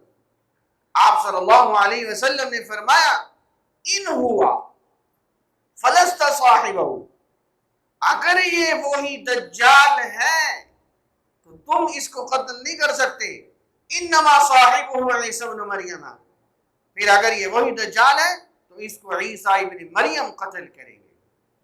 کتنا واضح ہے کہ دجال ایک شخص معین اقوام کا نام نہیں ہے، اور یہ غامدی صاحب کے سگریٹ کے دھوئیں کے پیچھے لوگ فدا ہو جاتے ہیں، جس کا حلیہ ہی مسلمانوں والا نہیں ہے۔ پتہ نہیں کیا ہو گیا ہے، اب سمجھ آتی ہے کہ لوگ دجال کے پیچھے کیوں لگیں گے۔ انا للہ و انا الیہ راجعون، کہاں اکابر علماء اور کہاں یہ آدمی جس کا حلیہ بھی مسلمانوں والا نہیں رہے اور لوگ اس کے پیچھے بھاگ رہے ہیں اور صریح احادیث کا، آیات قرآنیہ کا انکار کر رہا ہے۔ اور اس کے بعد آپ صلی اللہ علیہ وسلم کیا فرما رہے ہیں، اتعلمون انہ اعور، تم جانتے ہو وہ دجال ایک آنکھ سے کانا ہے، وان اللہ لیس باعور، اور اللہ تعالی کانے نہیں ہے۔ دجال خدائی کا دعویٰ کرے گا نا، آپ علیہ السلام نے فرمایا دیکھو وہ کانا ہوگا، اللہ تو کانا نہیں ہے۔ تو اس کا مطلب یہ ہے کہ دجال ایک شخص معین ہے، یہ اقوام عالم کا نام نہیں ہے۔ کتنی صریح حدیث مبارکہ ہے ابو داؤد شریف کی۔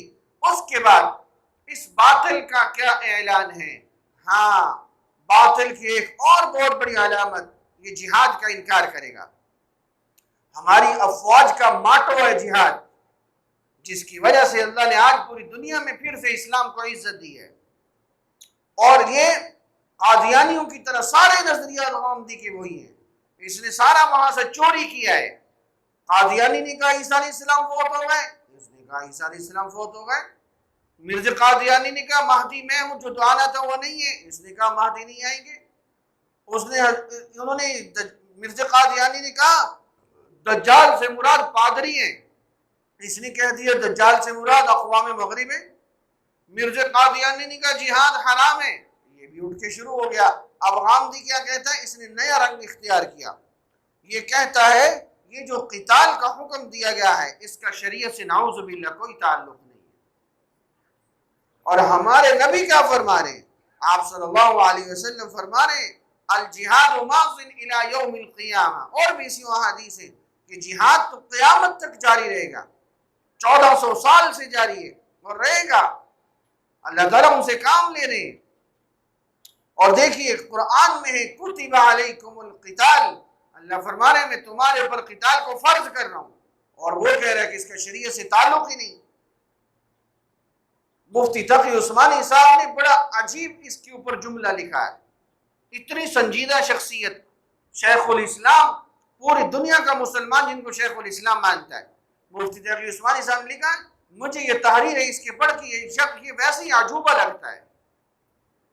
یہ مفتی صاحب کے الفاظ ہیں، جس کو کتب علیکم القتال کا ترجمہ نہیں آتا کہ تم پر جہاد فرض کر دیا گیا، وہ کہتا ہے کہ قتال تو شریعت میں ہی نہیں، اور اللہ فرما رہے ہیں میں نے تم پہ فرض کیا۔ یہ امت کی رہنمائی کرے گا۔ آج ایسے ایسے لوگوں کو جان بوجھ کے کھڑا کیا گیا تاکہ امت کے اندر انتشار پھیلے۔ اور دیکھیں، یاد رکھیں، آپ چیک کریں ایسا بندہ جو دین کے خلاف قلم اور زبان چلاتا ہے، مغرب اس کی فوراً پشت پہ آتا ہے۔ سلمان رشدی آج مہمان بن کے بیٹھا ہوا ہے۔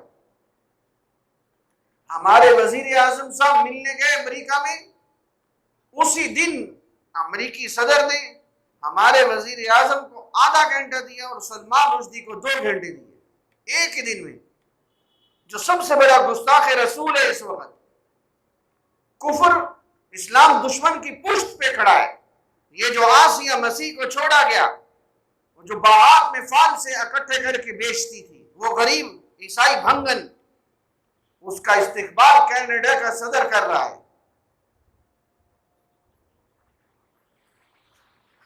ساتھی تھوڑا آگے ہو جائے، پیچھے جگہ تنگ ہو رہی ہے، ساتھی مشکل سے بیٹھ رہے ہیں۔ ہمت کریں، میں موضوع آگے بڑھاؤں۔ جزاک اللہ، ہمت کیجئے۔ ابھی اور 2-3 فتنوں کے متعلق گفتگو ہے، توجہ چاہیے ذرا۔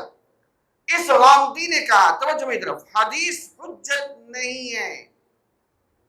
اور یہ غامدی کیا کہتا ہے؟ رسول اللہ نے احادیث کی حفاظت اور اشاعت کا اہتمام ہی نہیں کیا۔ یہ موضوع بھی پورے گھنٹے کا یہاں تفصیل سے گزر گیا۔ میں نے دلائل کی دنیا میں ثابت کیا کہ میرے نبی کی ایک ایک حدیث محفوظ ہے، میرے نبی کی ایک ایک ادا محفوظ ہے۔ میرے صحابہ نے مذاکرے سے، میرے صحابہ نے تذکرے سے، میرے صحابہ نے تعامل سے، میرے صحابہ نے کتابت سے میرے نبی کی ایک ایک حدیث کو، ایک ایک حرف کو محفوظ کیا ہے۔ یہ دیکھو 14ویں صدی میں سگریٹ کا کش لگا کے آرام سے قلم چلا دیا کہ میرے نبی نے حفاظت کا اہتمام ہی نہیں کیا۔ اِنَّا لِلَّهِ وَإِنَّا إِلَيْهِ رَاجِعُونَ۔ تف ہے اس پہ اور اس کے ماننے والوں پہ جو آنکھیں بند کر کے اس کے پیچھے چل رہے ہیں۔ کوئی دلیل بھی تو ہو۔ آپ صلی اللہ علیہ وسلم فرما رہے ہیں، نَضَّرَ اللَّهُ امْرَأً سَمِعَ مَقَالَتِي فَوَعَاهَا ثُمَّ أَدَّاهَا كَمَا سَمِعَ۔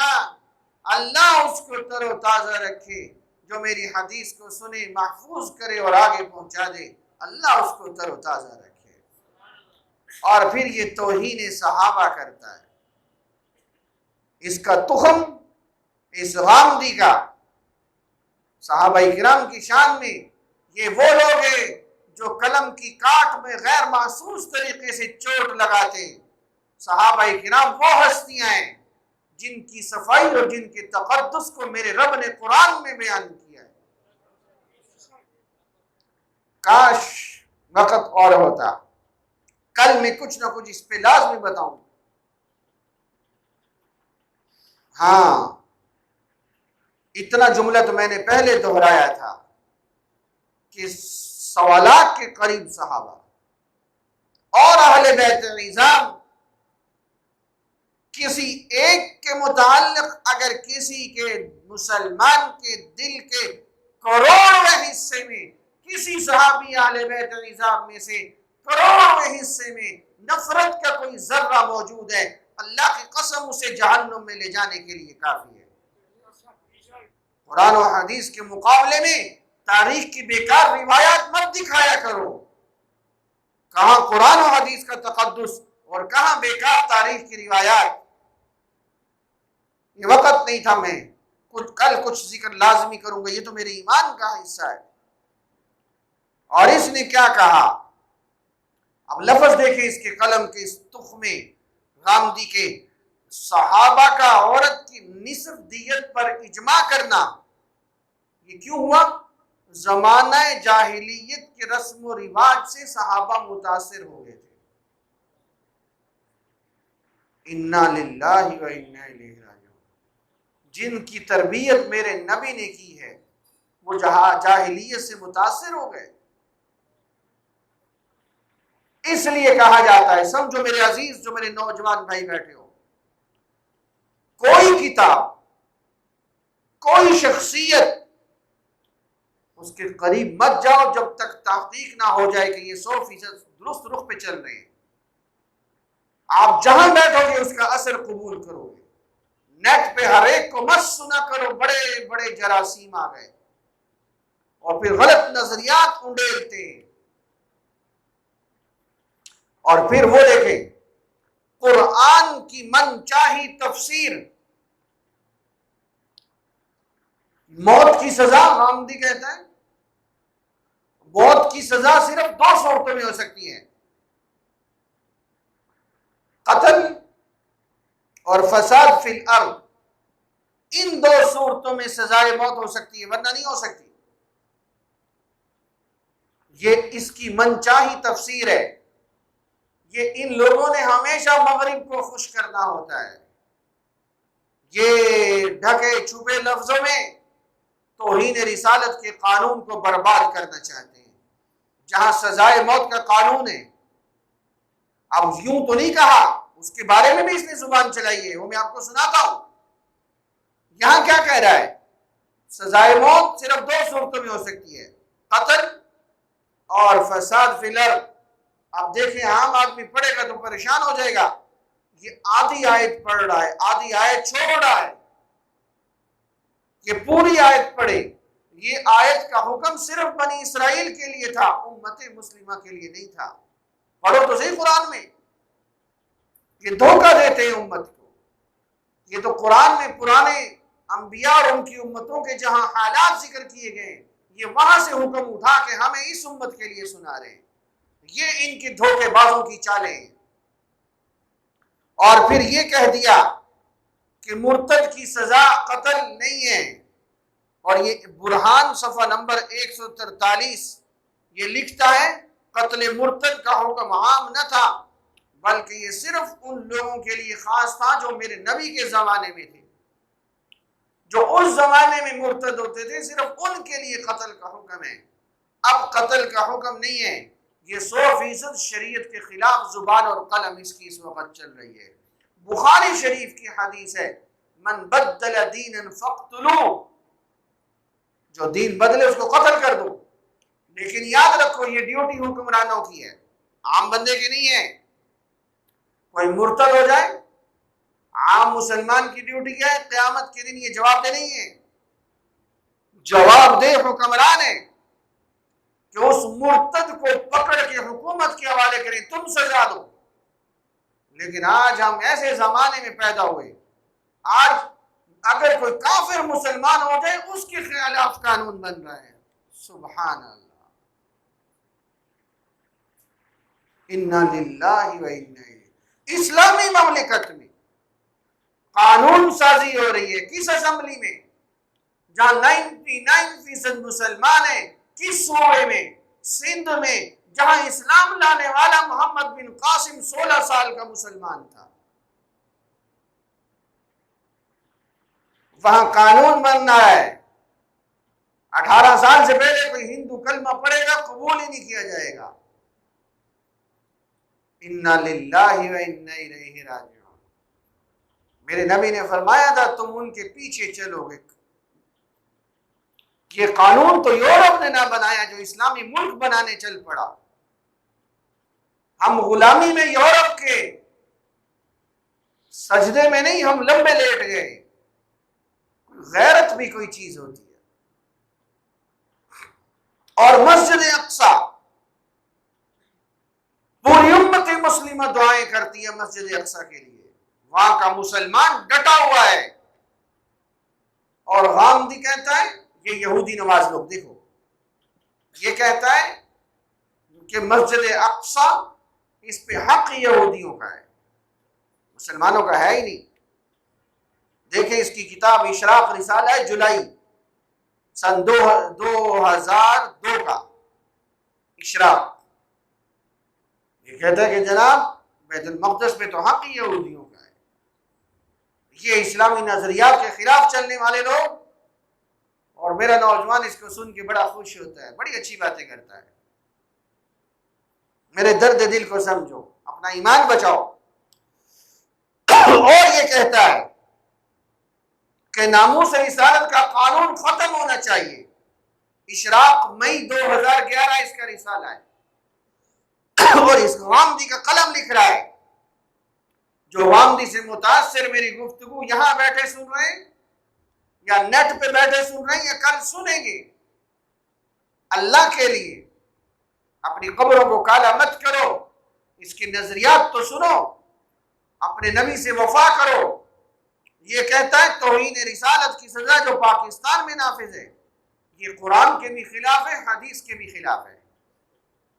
اس موضوع پر یہاں 1 گھنٹہ اس کورس میں گفتگو ہوئی الحمدللہ، اور میں نے ثابت کیا قرآن مجید سے، احادیث مبارکہ سے کہ جو میرے نبی کی شان میں گستاخی کرے گا اس کی صرف ایک سزا، سرطن سے جدا، اس میں کوئی دوسری رعایت نہیں۔ یہ پاکستان کا قانون ہے 295C۔ اور بخاری شریف کے واقعہ آپ کو میں نے سنائے، کعب بن اشرف اور ابو رافع یہودی کے، جن کو میرے نبی کے حکم پر گستاخی کی وجہ سے قتل کیا گیا، اور یہ کہتا ہے یہ قرآن اور حدیث کے خلاف ہے۔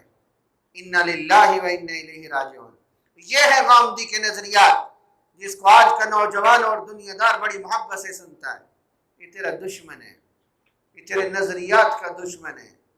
کل قیامت کے دن اگر اس کے ساتھ تیرا حشر ہوا تو میرے نبی کا قرب تجھے کبھی نصیب نہیں ہوگا۔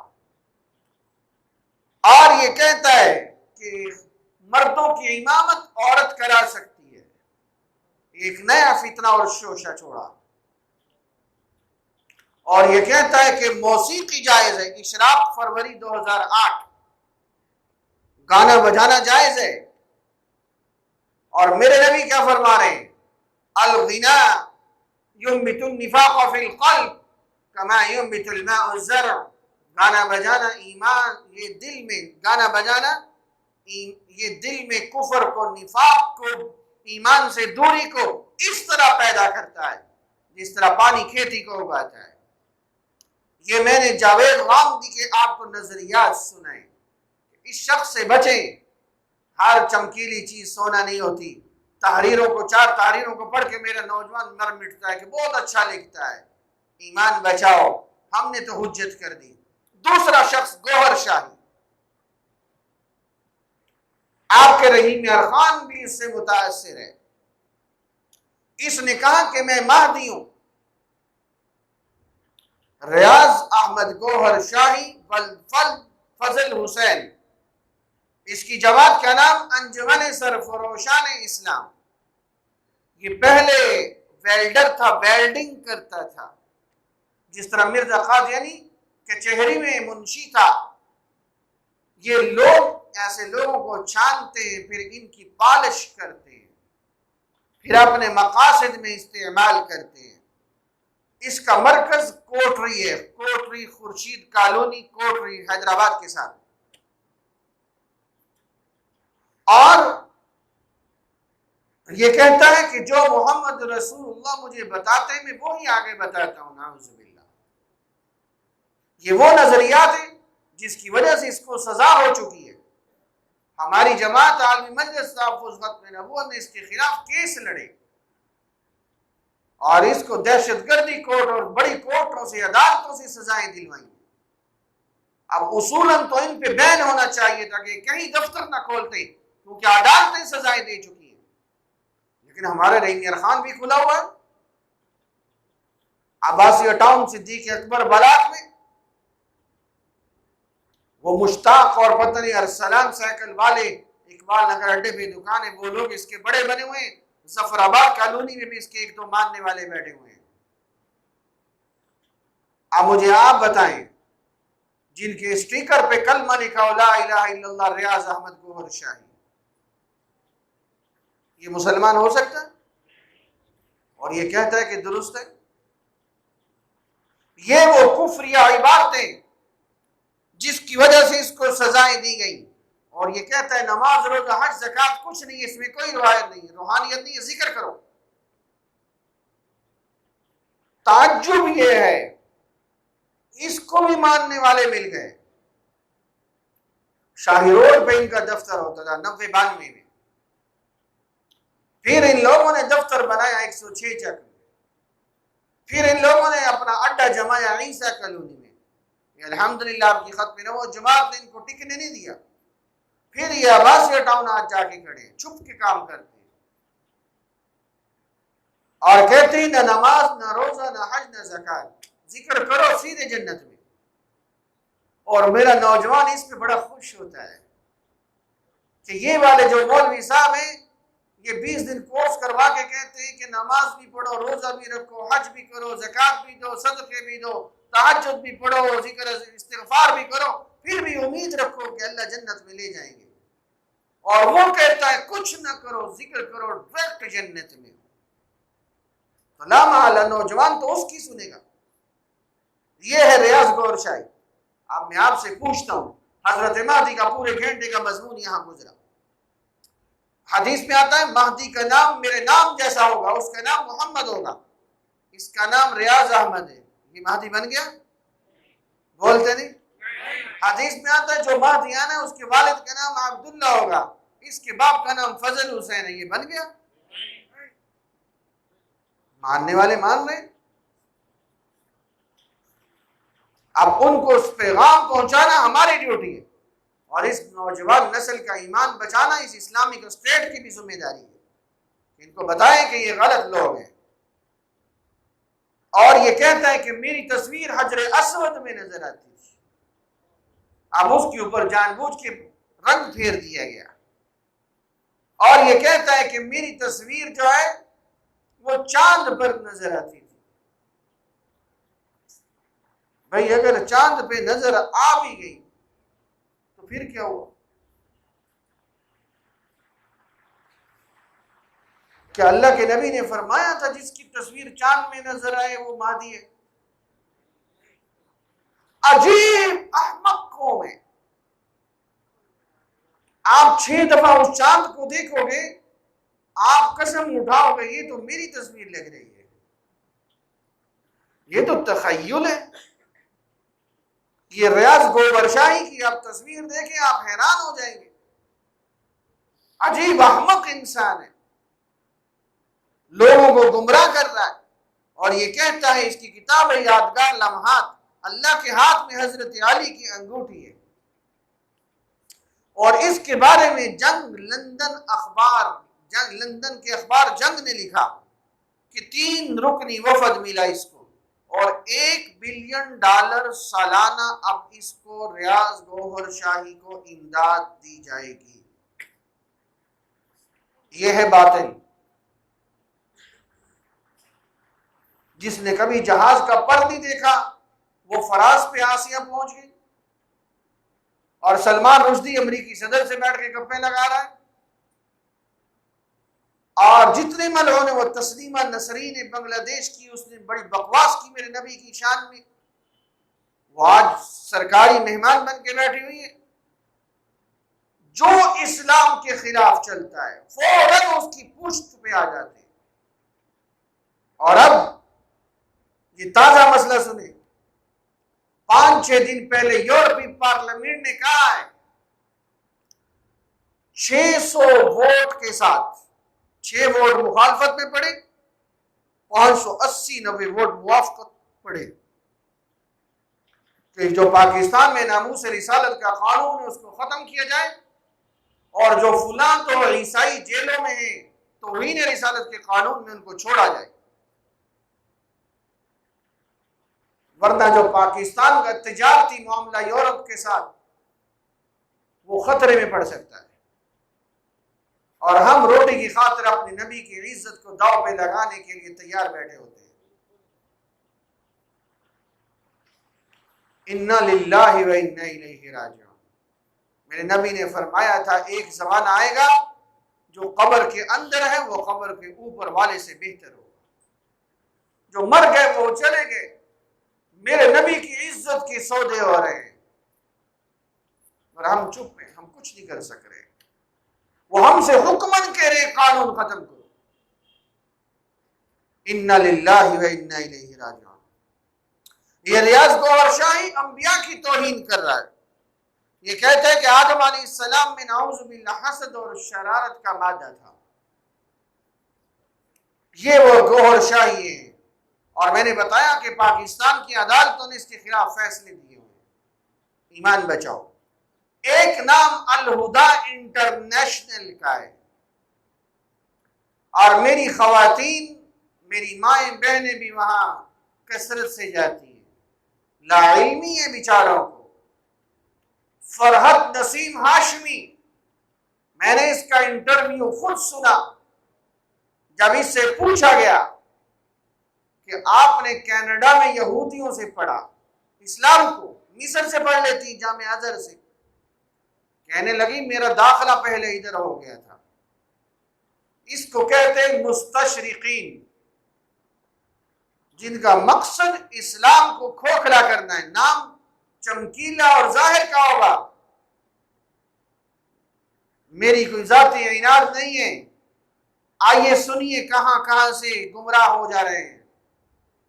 سب سے پہلے جو نمازیں قضا ہو گئی ہیں، بعد میں دو، پرچیاں اپنے پاس رکھو، مجھے ابھی نہ دو، جو نمازیں قضا ہو گئی ہیں ان کی قضا کرنے کی کوئی ضرورت نہیں ہے، یہ محترمہ فرحت نسیم ہاشمی صاحب فرما رہی ہیں۔ اور اللہ تعالیٰ کیا فرماتے ہیں؟ اقم الصلاۃ لذکری، اس کی تفسیر میں مفسرین نے لکھا ہے اگر نماز بھول کے قضا کر بیٹھو، یاد آئے تو فوراً پڑھو۔ اور حدیث ہے غزوہ خندق کے موقع پہ مشرکین نے جنگ لڑتے ہوئے 4 نمازوں پہ مجبور کر دیا، میرے نبی اور صحابہ نماز نہیں پڑھ سکے، 4 نمازیں قضا ہوئی۔ پھر اللہ کے نبی نے حکم فرمایا اے بلال اذان کہو، پھر تکبیر کہو، تکبیر کہی تو ظہر کی نماز پڑھی، پھر فرمایا تکبیر کہو پھر عصر کی نماز پڑھی، پھر فرمایا تکبیر کہو پھر مغرب کی نماز پڑھی، پھر فرمایا تکبیر کہو پھر عشاء کی نماز پڑھی۔ میرے نبی تو ایک ایک نماز قضا کر کے بتا رہے ہیں۔ اور یہ دیکھیں نا باطل کا طریقہ، آسان دین دو، مزے کرو، ناخن پالش لگا کے وضو پر ہو جاتا ہے، یہ بی بی صاحب کہہ رہی ہیں، وضو نہیں ہوتا، یاد رکھیں۔ ایام کی حالت میں قرآن مجید اٹھا کے پڑھو، نعوذ باللہ۔ میں آپ کو دلیل دیتا ہوں، بھی صبر کریں۔ اور یہ واضح لفظوں میں قرآن اور حدیث کا حکم توڑ رہی ہیں اور کہہ رہی ہے کہ تصویر جائز ہے۔ اور میرے نبی فرماتے ہیں، مسلم شریف کی حدیث ہے، ان اشد الناس عذابا یوم القیامہ المصورون، قیامت کے دن سب سے سخت عذاب تصویر والوں کے لیے۔ اور یہ صاحب لفظوں میں کہہ رہی ہے جائز ہے، ان للہ و انا الیہ راجعون۔ اور پھر فرحت نسیم ہاشمی صاحب کہہ رہی ہیں کہ چہرے کا پردہ ہی نہیں ہے، بہنوں سے کوئی پردہ نہیں ہے، کزنوں سے جو شادی ہو جائے کوئی پردہ نہیں ہے، یہ سری دین کی مخالفت کی جا رہی ہے۔ اللہ تعالیٰ فرماتے ہیں یدنین علیہن من جلابیبہن، عورتوں سے اللہ تعالیٰ فرماتے ہیں اوپر سے چادر اوڑھ لیجئے۔ میں نے پہلے بتایا تھا سطر اور چیز ہے، پردہ اور چیز ہے۔ سطر کا ڈھانپنا تو مرد کے لیے بھی ہے، پردہ تو مرد کے لیے نہیں ہے، پردے کا حکم تو ہے ہی عورت کے لیے۔ سطر مرد کا ناک سے گھٹنے تک، عورت کا چہرہ، ہتھیلیوں اور ہاتھ کے علاوہ پورا جسم، یہ سطر ہے۔ پھر پردہ کدھر ہے؟ جو علیحدہ سے آیتیں پردے کی آئی ہیں وہ کدھر جائیں گی؟ ارے پردہ ہوتا ہی چہرے کا ہے۔ یہ موضوع میں نے اس کو کچھ تفصیل سے بتایا ہے پرسوں تقریباً، جہاں میاں بیوی کے حقوق آئے کہ پردہ تو ہوتا ہی چہرے کا ہے۔ اور اس نے دیکھیے اب لامحالہ ایک دین کی ٹھیکیدار بیٹھی ہے اور کہہ رہی ہے کہ پردہ نہ کرو، اور میں کہہ رہا ہوں کرو، تو دین میں آسانی تو وہ دے رہی ہے، لوگوں کو تو وہ اچھا لگے گا۔ یہ ہر باطل کا طریقہ ہے، آسانی دو اور اپنی طرف راغب کرو۔ دین کا ستیاناش ہوتا ہے، ہوتا رہے، وہ تو اس مشن پہ بیٹھے ہیں۔ اب دیکھیں یہ کہہ رہی ہیں عورت مرد کو دیکھ سکتی ہے، ہرگز جائز نہیں، بالکل غلط۔ قل للمؤمنات یغضضن من ابصارہن، اللہ تعالیٰ فرماتے ہیں مومنات سے کہو نظریں جھکاؤ، کس کے لیے؟ شوہر کے لیے، باپ کے لیے، بھائی کے لیے۔ بھائی غیر محرم سے روکا جا رہا ہے نا، ان کو مت دیکھو۔ اما عائشہ رضی اللہ تعالیٰ عنہ فرماتی ہیں ہم گھر میں بیٹھی تھی، ایک صحابی ہے نابینا، عبداللہ ابن مکتوم نابینا تھے، ہم دیکھ رہی تھی، اللہ کے نبی نے پردے کا فرمایا۔ اما عائشہ فرمانے لگی، صحابیات نے، ازواج مطہرات نے فرمایا یا رسول اللہ یہ کون سا دیکھ رہے ہیں؟ اللہ کے نبی نے فرمایا تم تو نابینا نہیں ہو۔ اب یہ کتنا صریح حکم موجود ہے، یہ دین کا یہ لوگ ستیہ ناش کر رہے ہیں اور خواتین کو اکٹھا کرتے ہیں فیشن کے نام پہ۔ انا للہ و انا الیہ راجعون۔ اور آپ صلی اللہ علیہ وسلم نے فرمایا کہ آنکھیں بھی زنا کرتی ہیں۔ وہ کس طرح؟ آنکھیں کس طرح زنا کرتی ہیں؟ سوائے اس کے کہ غیر محرم کو بد نظری سے دیکھ رہی ہیں، اور کون سا طریقہ ہو سکتا ہے؟ اور جناب اس کا حکم ہے فرحت نسیم ہاشمی کا کہ بغیر محرم کے بھی عورت سفر کر سکتی ہے۔ سنیے بخاری شریف کی حدیث، لا تسافر المرأة الا مع ذی محرم، کہ کوئی عورت سفر نہ کرے مگر ذی محرم کے ساتھ۔ حج جیسا فریضہ عورت سے رہ جاتا ہے اگر محرم نہ ہو۔ عورت کا بھائی شوہر بیٹا نہیں ہے، کروڑ پتی ہے، شریعت کہتی ہے حج نہ کرو، بغیر محرم کی جاؤ گی فساد پھیلے گا، بے حیائی پھیلے گی، نظریں اٹھیں گی، اور یہ کہہ رہی ہے جاؤ۔ بخاری شریف کی صریح حدیث ہے۔ اب میری کوئی ذاتی دشمنی ہے؟ جو دین کے خلاف چلے گا ہم بتائیں گے۔ یہ 1400 سال سے دین اسی وجہ سے محفوظ ہے۔ اور جناب یہ کہتی ہے کہ عورتیں جماعت کے لیے مسجد میں جائیں، حکم کر رہی ہیں۔ اور ہم عائشہ صدیقہ رضی اللہ تعالی عنہ کیا فرماتی ہیں کہ آپ صلی اللہ علیہ وسلم وہ دیکھ لیں جو آج ہم دیکھ رہے ہیں، لمنعہن، تو عورتوں کو روک دیں مسجد میں جانے سے، جس طرح کے منع کیا گیا تھا بنی اسرائیل کی عورتوں کو۔ یہ بخاری شریف ہے۔ اما عائشہ رضی اللہ تعالیٰ عنہ فرماتی ہیں کہ آج اگر ہمارے درمیان اللہ کے نبی ہوتے، وہ دنیا سے تشریف لے گئے تھے، آج اگر ہوتے تو جو میں دیکھ رہی ہوں ماحول، حالانکہ پاکیزہ ماحول تھا 1400 سال پہلے، فرمانے لگی اللہ کے نبی عورتوں کو منع کر دیتے مسجد میں نماز کے لیے مت آؤ، اور ہم 1400 سال کے بعد کہہ رہے جاؤ۔ وہ جو حرم میں عورتیں نماز پڑھتی ہیں وہ مجبوری ہے، بیت اللہ عمرہ کرنا ہوتا ہے، وہ اور معاملہ ہے۔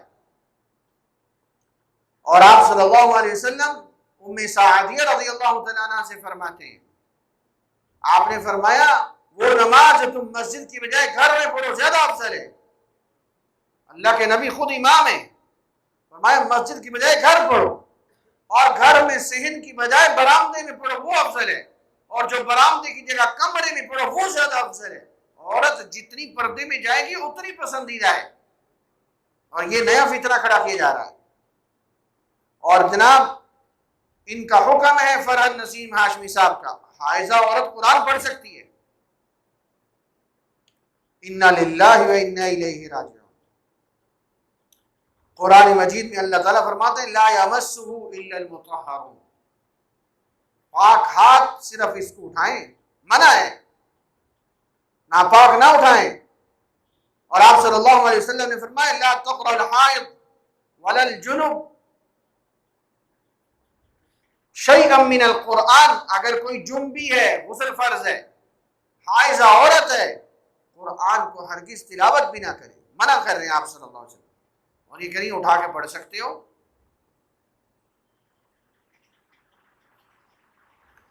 اور آگے جناب یہ کہا جا رہا ہے اجماع امت کی کوئی ضرورت نہیں ہے، اجماع امت کی کوئی حیثیت نہیں ہے۔ ہم کہتے ہیں اجماع امت تو میرے نبی نے اس کو مستقل حجت قرار دیا ہے۔ آپ صلی اللہ علیہ وسلم نے فرمایا ان اللہ لا یجتمع امتی او قال امت محمد علی الضلالہ، کہ میری امت کبھی گمراہی پہ جمع نہیں ہو سکتی، میری امت کبھی گمراہی پہ جمع نہیں ہو سکتی۔ اور اس اجماع امت کی وجہ سے دین کے بے شمار مسائل ہیں جو حل ہوئے ہیں اجماع امت کی وجہ سے، اور یہ نیا شوشہ چھوڑ دیا اٹھ کے اس نے۔ ظاہر ہے جو اوروں سے دین پڑھا ہے بس اسی طرح کا پڑھنا تھا، اس موبائل نے اور ویڈیو نے پتہ نہیں کیسے کیسے لوگوں کو مشہور کر دیا، اور پھر ان کی سرپرستی کی جا رہی ہے، اور پھر صحابہ اکرام پہ لفظوں میں تنقید کرتی ہے یہ عورت۔ ایک جگہ اس نے اپنے بیان میں کہا کہ ہمیں سب سے زیادہ پریشانی تب ہوتی جب ہم سگنل پہ کھڑے ہوتے ہیں، وہاں مرد ہمیں گھورتے ہیں۔ اب دیکھیے اس کے جملہ، اس نے کہا کہ وہ ایک صحابی تھے فضیل رضی اللہ عنہ، ان کی نظر اٹھ گئی ایک عورت کی طرف، اللہ کے نبی نے چہرہ پھیر دیا، کہنے لگی وہی دیکھو وہ سگنل والا۔ یہ صحابی کی شان کا جملہ ادا ہو رہا ہے۔ یہ اس طرح زہریلے تیر اتارتے ہیں تاکہ صحابہ کی محبت دلوں سے نکل جائے۔ یہ ہمارے دین کے ٹھیکیدار ہیں اور ہمارے ہی لوگ ان کی سرپرستی کر رہے ہیں۔ اِنَّا لِلَّهِ وَإِنَّا إِلَيْهِ رَاجِعُونَ۔ خود مفتی تقی عثمانی صاحب نے فرمایا ہے یہ ایک فتنہ ہے، اس سے اپنے آپ کو بچاؤ۔ ایک اور فتنہ ہے کیپٹن مسعود الدین عثمانی کا۔ یہاں ایک شادی حال میں انہوں نے پروگرام کیا کیپٹن مسعود الدین عثمانی والوں نے، اور کہا نعوذ باللہ کہ یہ حدیث، یہ مشکات شریف، یہ ڈائجسٹ ہے، یہ حدیث تھوڑی ہے، نعوذ باللہ۔ میں نے تحریر لکھی اور جتنے امن کمیٹی میں ہمارے ساتھی ہیں تمام مکاتب فکر کے میں نے سب سے دستخط لیے اور ڈی سی او کو پیش کی کہ سریعام حدیث پہ بکواس ماری جا رہی ہے۔ یہ تو اللہ اس کو جزائے خیر دے، ڈی سی او کو 5 سال پہلے کی بات ہے، اس نے فوراً ایکشن لیا اس کہ آج کے بعد یہ رحیم خان میں پروگرام نہیں کر سکتے۔ یہ کیپٹن مسعود الدین عثمانی۔ اب اس نے کچھ اعتراضات اٹھائے، میں 4-5 اٹھا کے گفتگو آگے لے جاتا ہوں۔ ایک کہتا ہے کہ یہ جناب مولوی کہتے ہیں کہ وہ جگہ جہاں آپ صلی اللہ علیہ وسلم آرام فرما ہے وہ لوح قلم کرسی سے بھی افضل ہے وہ جگہ۔ الحمدللہ یہ ہمارا عقیدہ ہے، کہو الحمدللہ۔ ہمارا نظریہ ہے کہ وہ جگہ جہاں آپ علیہ السلام آرام فرما رہے ہیں وہ لوح قلم اور کرسی سے بھی افضل ہے۔ کیوں؟ سب مخلوق ہیں، اور مخلوق میں سب سے افضل کون ہے؟ امام الانبیاء حضرت محمد مصطفیٰ صلی اللہ علیہ وسلم کی ذات گرامی ہے۔ لیکن اگر ہم اپنے نبی کو سب سے افضل بتا رہے ہیں اللہ کے بعد، بعد از خدا بزرگ توئی قصہ مختصر، تو اس کا یہ مطلب تو نہیں ہے کہ ہم لوح قلم کرسی کی تنقیص کر رہے ہیں، وہ تو ایک علیحدہ چیز ہے۔ اور جناب ان کا دوسرا اعتراض ہے کہ توسل حرام ہے، وسیلہ بنانا۔ یہ مسئلے کو سمجھتے نہیں ہیں، فتویٰ جلدی لگاتے ہیں۔ اللہ تعالیٰ خود فرما رہے ہیں وَابْتَغُوا إِلَيْهِ الْوَسِيلَةَ، ذریعہ بناؤ۔ وسیلہ کیا ہے؟ بخاری شریف کی حدیث آپ نے پڑھی ہے، بخاری شریف میں وہ جو غار میں پھنس گئے تھے 3 آدمی، تو اپنے عمل کا وسیلہ دیا۔ اے اللہ میں اپنی والدہ کی خدمت کرتا تھا، اور ایک نے کہا میں گناہ سے بچا تھا، یاد ہے؟ جو اپنا عمل کا وسیلہ دیتے کہ کھلتا گیا، تو کیا خیال ہے وسیلہ دینا شرک ہے؟ پھر بخاری شریف میں اس کو اچھی نظر سے کیوں دکھایا گیا؟ اب میں آپ سے پوچھتا ہوں، میں جو نیکی کرتا ہوں، آپ نیکی کرتے ہیں، یا وہ غار والے جو نیکی کر کے بیٹھے تھے، کیا آپ کو یقین ہے کہ آپ کا عمل قابل قبول ہے؟ مجھے تو نہیں ہے۔ یہ تو اللہ کی مرضی ہے نا، میں نے جو مغرب کی نماز پڑھی ہے پتہ نہیں اللہ کو قبول بھی ہے کہ نہیں ہے، بولتے نہیں، لیکن میرے نبی کی ذات اللہ کے دربار میں قابل قبول ہے کہ نہیں ہے، سب سے زیادہ مقبول ہے کہ نہیں ہے؟ میرا جو عمل اللہ کے دربار میں مقبول ہے، جس کا مجھے یقین نہیں ہے، میں اس کا وسیلہ دے کے اللہ کی مدد لے سکتا ہوں، تو میں اپنے نبی کا وسیلہ دے کے مدد نہیں لے سکتا جو یقیناً اللہ کے دربار میں مقبول ہے؟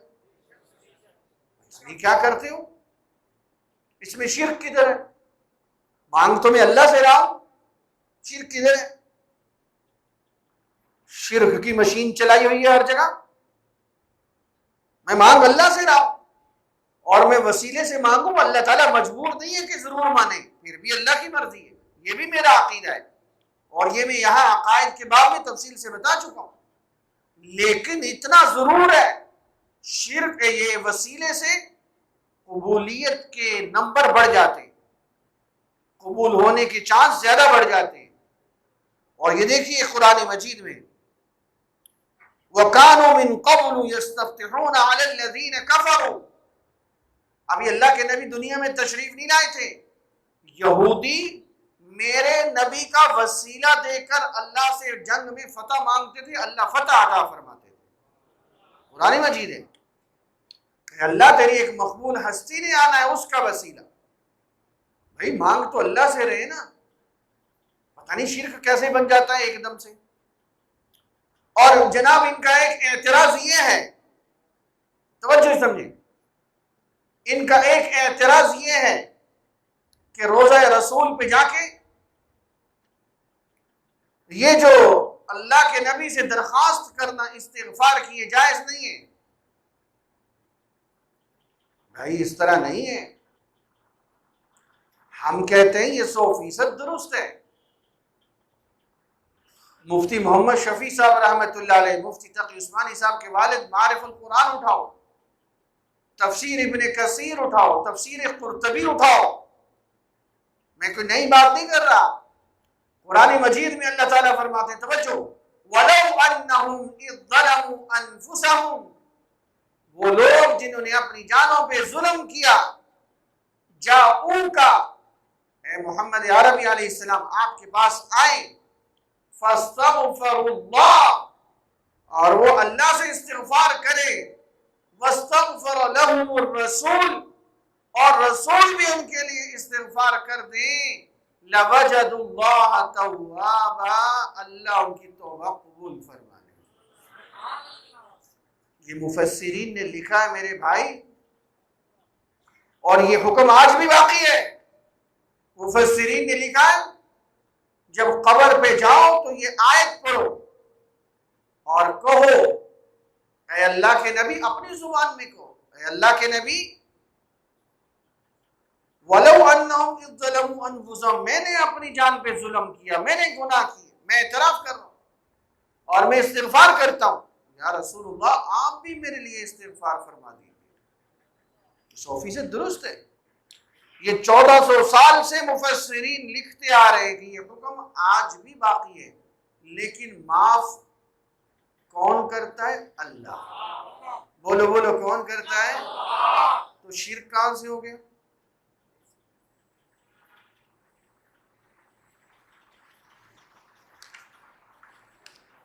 اور جناب ان کا ایک نظریہ یہ ہے، نعوذ باللہ، یہ کیپٹن مسعود الدین عثمانی والے، یہ صادق آباد میں زیادہ، یہاں تھوڑے ہیں ابھی، اور اس نظریے کے لوگ یہ گلشن اقبال میں اور 87 چک کی طرف ہیں، 78 چک، یہ چودھری جاوید والا جواب، کہ آپ علیہ السلام تمام انبیاء سے افضل نہیں ہے، نعوذ باللہ۔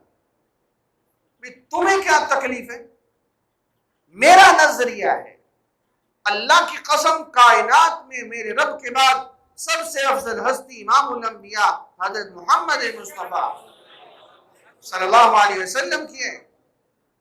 اللہ تعالیٰ خود فرماتے ہیں، تِلْكَ الرُّسُلُ فَضَّلْنَا بَعْضَهُمْ عَلَى بَعْضٍ، ہم نے بعض کو بعض پہ فضیلت دی ہے، اور اللہ کے نبی خود فرماتے ہیں، فُضِّلْتُ عَلَى الْأَنْبِيَاءِ بِسِتٍّ، مجھے تمام انبیاء پر 6 چیزوں کی وجہ سے فضیلت دی گئی ہے۔ میرا عقیدہ ہے اور یہ قرآن و حدیث سے ثابت ہے۔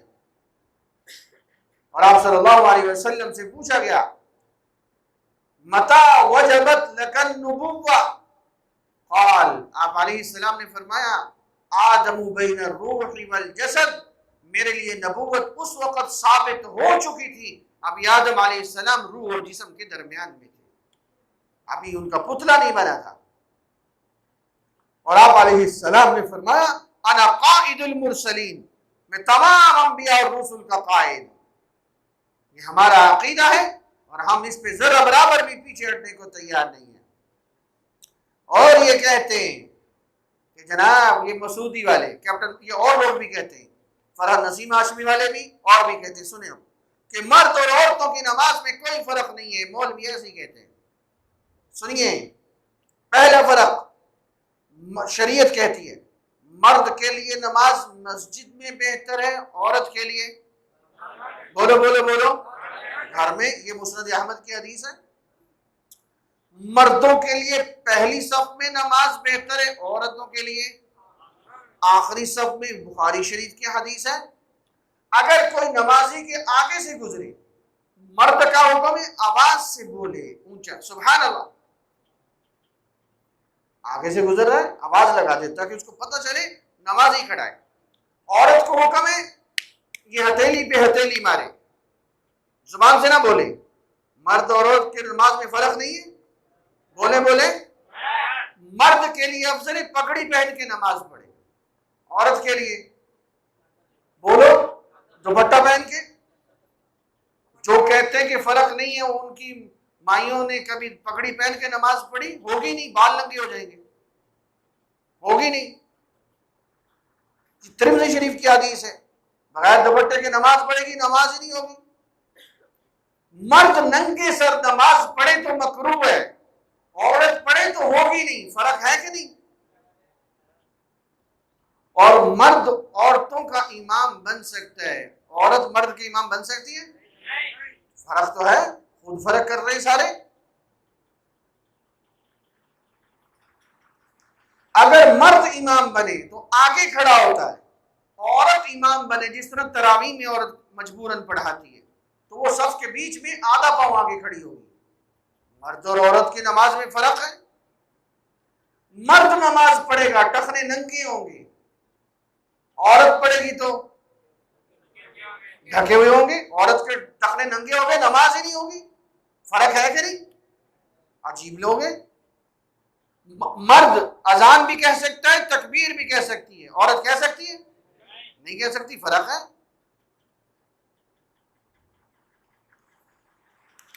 اب ان کا ایک اور اعتراض ہے، اس میں ہر جتنی باتیں میں نے بتائی ہیں میں حدیث سنا سکتا تھا، وقت تنگ ہے، اس میں باقاعدہ احادیث ہیں اور آپ خود سارے مسئلے جانتے ہیں کہ یہ فرق موجود ہے۔ مرد میں عورت کی نماز میں فرق ہے، مرد کو حکم ہے سجدے میں اونچا ہو کے سجدہ کرے، عورت کے لیے باقاعدہ حدیث ہے جسم کو سمیٹے، اپنے پیٹ کو ران سے ملائے، باقاعدہ حدیث ہے۔ یہ فرحت نسیم والا ہے اور یہ لوگ غلط بتاتے ہیں۔ مرد کتنے، میں نے 11 فرق تو میں نے گنوا دیے آپ کو۔ ایصال ثواب ہوتا ہے کہ نہیں ہوتا؟ اور یہ کہتے ہیں کہ نہیں ہوتا۔ اب دیکھیے وَلَوْ أَنَّهُمْ إِذْ ظَلَمُوا أَنفُسَهُمْ، روزہ اطہر میں اللہ کے نبی استغفار کریں اور میرے گناہ بخشے جائیں، مجھے میرے نبی کے استغفار کا فائدہ ہوا کہ نہیں ہوا؟ بولو میاں، ہوا ہے۔ اور اما عائشہ رضی اللہ تعالیٰ عنہ فرماتی ہیں ایک عورت آئی، مفہوم ہے، یا رسول اللہ، وہ عورت کہنے لگی میری والدہ فوت ہو گئی ہے، وہ زندہ ہوتی تو صدقہ دیتی، اب میں کیا کروں اس کو فائدہ ہو؟ اللہ کے نبی نے فرمایا تو صدقہ دے، تیری ماں کو فائدہ ہو۔ یہ ہمارے دین کی خوبصورتی ہے، یہ لوگ اصالے ثواب کو نہیں مانتے۔ اور اللہ کے نبی نے فرمایا مرنے پہ انسان کا عمل منقطع ہو جاتا ہے مگر 3 چیزیں، صدقہ جاریہ، علم نافع اور نیک اولاد، چلتا رہتا ہے۔ ایک اور فتنہ وہ ذاکر نائک کا ہے، اور سنیے یہ جو ذاکر نائک ہے، یہ میں نے کیپٹن مسعود الدین عثمانی کی باتیں ابھی سنائی۔ ذاکر نائک جو ہے یہ ہندو مت میں، عیسائی مت میں بہت کامل ہے اس کا علم۔ یہ موضوع میرا بھی ہے، عیسائیت میں نے یہاں پڑھایا بھی ہے ایک دن۔ تو اس کی اچھی تیاری ہے۔ لیکن مسائل میں آ کے یہ بندہ غلط بتاتا ہے، مسائل میں اس کی بات مت سنا کرو، یہ بہت غلط باتیں بتا رہا ہوتا ہے۔ مثال کے طور پر یہ کہتا ہے قرآن سمجھنا سمجھانا صرف علماء کا کام نہیں، عام بندہ خود بھی سمجھ سکتا ہے۔ عام کیا، میرے صحابہ نہیں سمجھ سکے، جب تک میرے نبی نے قرآن نہیں سمجھایا صحابہ نہیں سمجھ سکے۔ خیط الاسود من الخیط الاسود من الفجر، آیت نازل ہوئی جب تک سیاہ دھاگا سفید دھاگے سے نمایاں نہ ہو، سحری کرتے رہو۔ اب اس کا مطلب کیا تھا کہ جب سحری کی صبح صادق کی روشنی نکلے ختم، روزہ بند۔ وہ ایک صحابی نے 2 دھاگے رکھے ہوئے تھے تکیے کے نیچے، وہ اس کو دیکھتے رہتے تھے کہ جب نمایاں ہو جاتے نا پھر کھانا پینا بند کرتے، وہ اچھا خاصا وقت گزر چکا ہوتا۔ تو اللہ کے نبی نے مزاح بھی فرمایا۔ اب دیکھیے جب تک میرے نبی نے قرآن نہیں سمجھایا صحابہ نہیں سمجھ سکے، ہم سمجھ جائیں گے۔ قرآن صحیح علماء سے سیکھو۔ یہ جو آدھا سال پڑھا کے قرآن کی مفسرہ بن کے بیٹھ جاتی ہے، دین کا ستیاناش کرتے جس طرح فرحت نسیم والے کر رہے ہیں، صحیح جگہ جڑو۔ ہم نے بچے کی دوائی لینی ہوتی ہے، FCPS ڈاکٹر ڈھونڈتے ہیں، اور ایمان جس مرضی بچے قرآن جس سے مرضی پڑھوا لو ستیاناش کرتا رہے۔ اور یہ کہتا ہے کہ تقلید نہیں ہونی چاہیے۔ میں نے تقلید پہ یہاں 1.5 گھنٹہ بیان کیا کہ تقلید کوئی نئی انوکھی چیز نہیں ہے۔ جو صحابہ کے زمانے کے لوگ تھے انہوں نے جو قرآن اور حدیث کی تشریح کی ہے اس کا نام تقلید ہے، تو یہ کوئی بری بات تو نہیں تھی۔ میں نے دلائل قرآن و حدیث سے دیے کہ 100% صحیح ہے۔ یہ لوگ اس لیے انکار کرتے ہیں تقلید کا تاکہ اپنی منچائی باتیں میری چلیں۔ اگر تقلید کریں گے پھر تو ہمیں امام اعظم ابو حنیفہ کی ماننی پڑے گی، پھر حیض کی حالت میں قرآن کیسے پڑھواؤں گی، پھر ناخن پالش کیسے لگواؤں گی، پھر قضا نمازیں کیسے چھڑواؤں گی، پھر تو لوگ امام صاحب کی تعلیمات پڑھیں گے نا۔ تو لہٰذا جڑ سے درخت اکھاڑو، تقلید کے اوپر ہٹ کرو، میری بات سمجھے۔ اور جناب یہ کہتا ہے ذاکر نائک مشکات شریف کی ساری حدیثیں درست نہیں ہیں، اور جناب خون بہہ پڑے تو وضو نہیں ٹوٹتا۔ اب اس سب پہ میں دلائل دیتا، یہ آپ سمجھدار لوگ بیٹھے ہیں، اتنا بات سمجھ لیں دین کے مسائل اس سے مت سنو۔ ہاں جہاں ہندو مت عیسائی مت کا موضوع ہو وہاں آپ لازماً اس کو سنیں، اور یہ بھی یہی کہتا ہے 3 طلاق 1 ہے، ذاکر نہیں۔ حالانکہ چاروں ائمہ حرمین کے ائمہ کہتے ہیں 3 ہے۔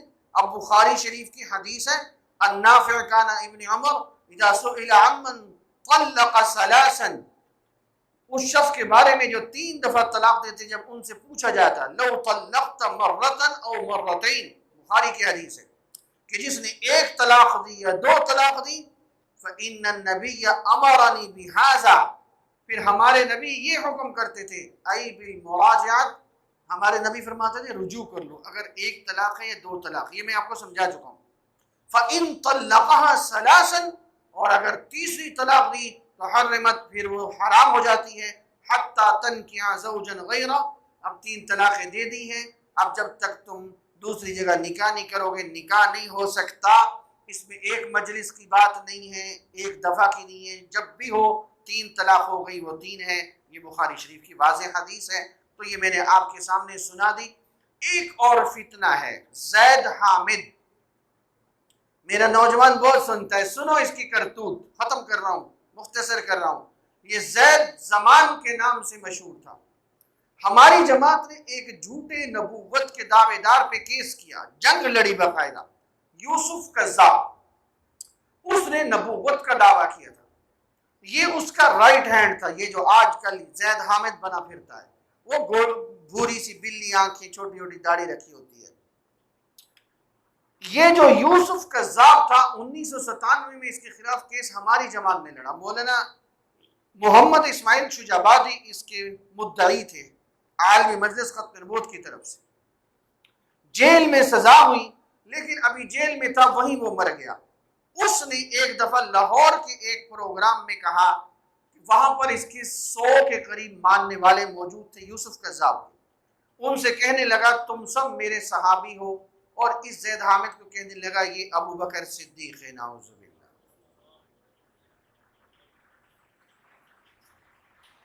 یہ جب وہ یوسف کذاب مر گیا پھر یہ ظاہر ہوا، ایک عرصے کے بعد نام بدل کے آج وہ زید حامد بنا پھرتا ہے، اور اس کی لاش پھر ہم نے نکلوائی مسلمانوں کے قبرستان سے، یوسف کذاب کی۔ اس احتجاج میں بھی شریک تھا، ہمیشہ اس کے ساتھ رہا، آج یہ دین کا ٹھیکیدار بنا ہوا ہے، اور میرا نوجوان بڑا خوش ہو کے سنتا ہے کہ بڑی اچھی دین کی باتیں کرتا ہے۔ اور ایک اور شخص وہ رہ گیا، اس کے متعلق کل میں کچھ تفصیل لاتا ہوں، وقت کافی زیادہ ہو گیا، 35 منٹ سے اوپر چلے گئے۔ کوئی اہم سوال ہو تو آج ابھی میں نماز کے تقریباً 15 منٹ بعد تک یہاں موجود ہوں، مل جائے۔ کل آپ کے سوالات کے اہم سوالات، اور بہت سارے سوال بہت اہم ہیں، ساتھی لازماً تشریف لائیں، اور پھر آپ کو اسناد تقسیم کی جائیں گی۔ اللہ رب العزت ہم سب کا ایمان محفوظ فرمائے، ہمارے نسلوں کی ایمان کی حفاظت فرمائے۔ الحمدللہ رب العالمین، والعاقبۃ للمتقین، والصلاة والسلام علی سید الرسل وخاتم النبیین۔ ربنا ظلمنا انفسنا وإن لم تغفر لنا وترحمنا لنكونن من الخاسرین۔ یا حی یا قیوم برحمتک نستغیث۔ یا رب العالمین حاضرین مجلس کی حاضری قبول فرما، مرتے دم تک ہم سب کا ایمان محفوظ فرما، ہماری نسلوں کا ایمان محفوظ فرما، ہر قسم کے فتنوں سے محفوظ فرما، وطن عزیز پاکستان کی حفاظت فرما۔ ربنا تقبل منا انك انت السميع العليم وتب علينا انك انت التواب الرحيم، وصلى الله تعالى على خير خلقه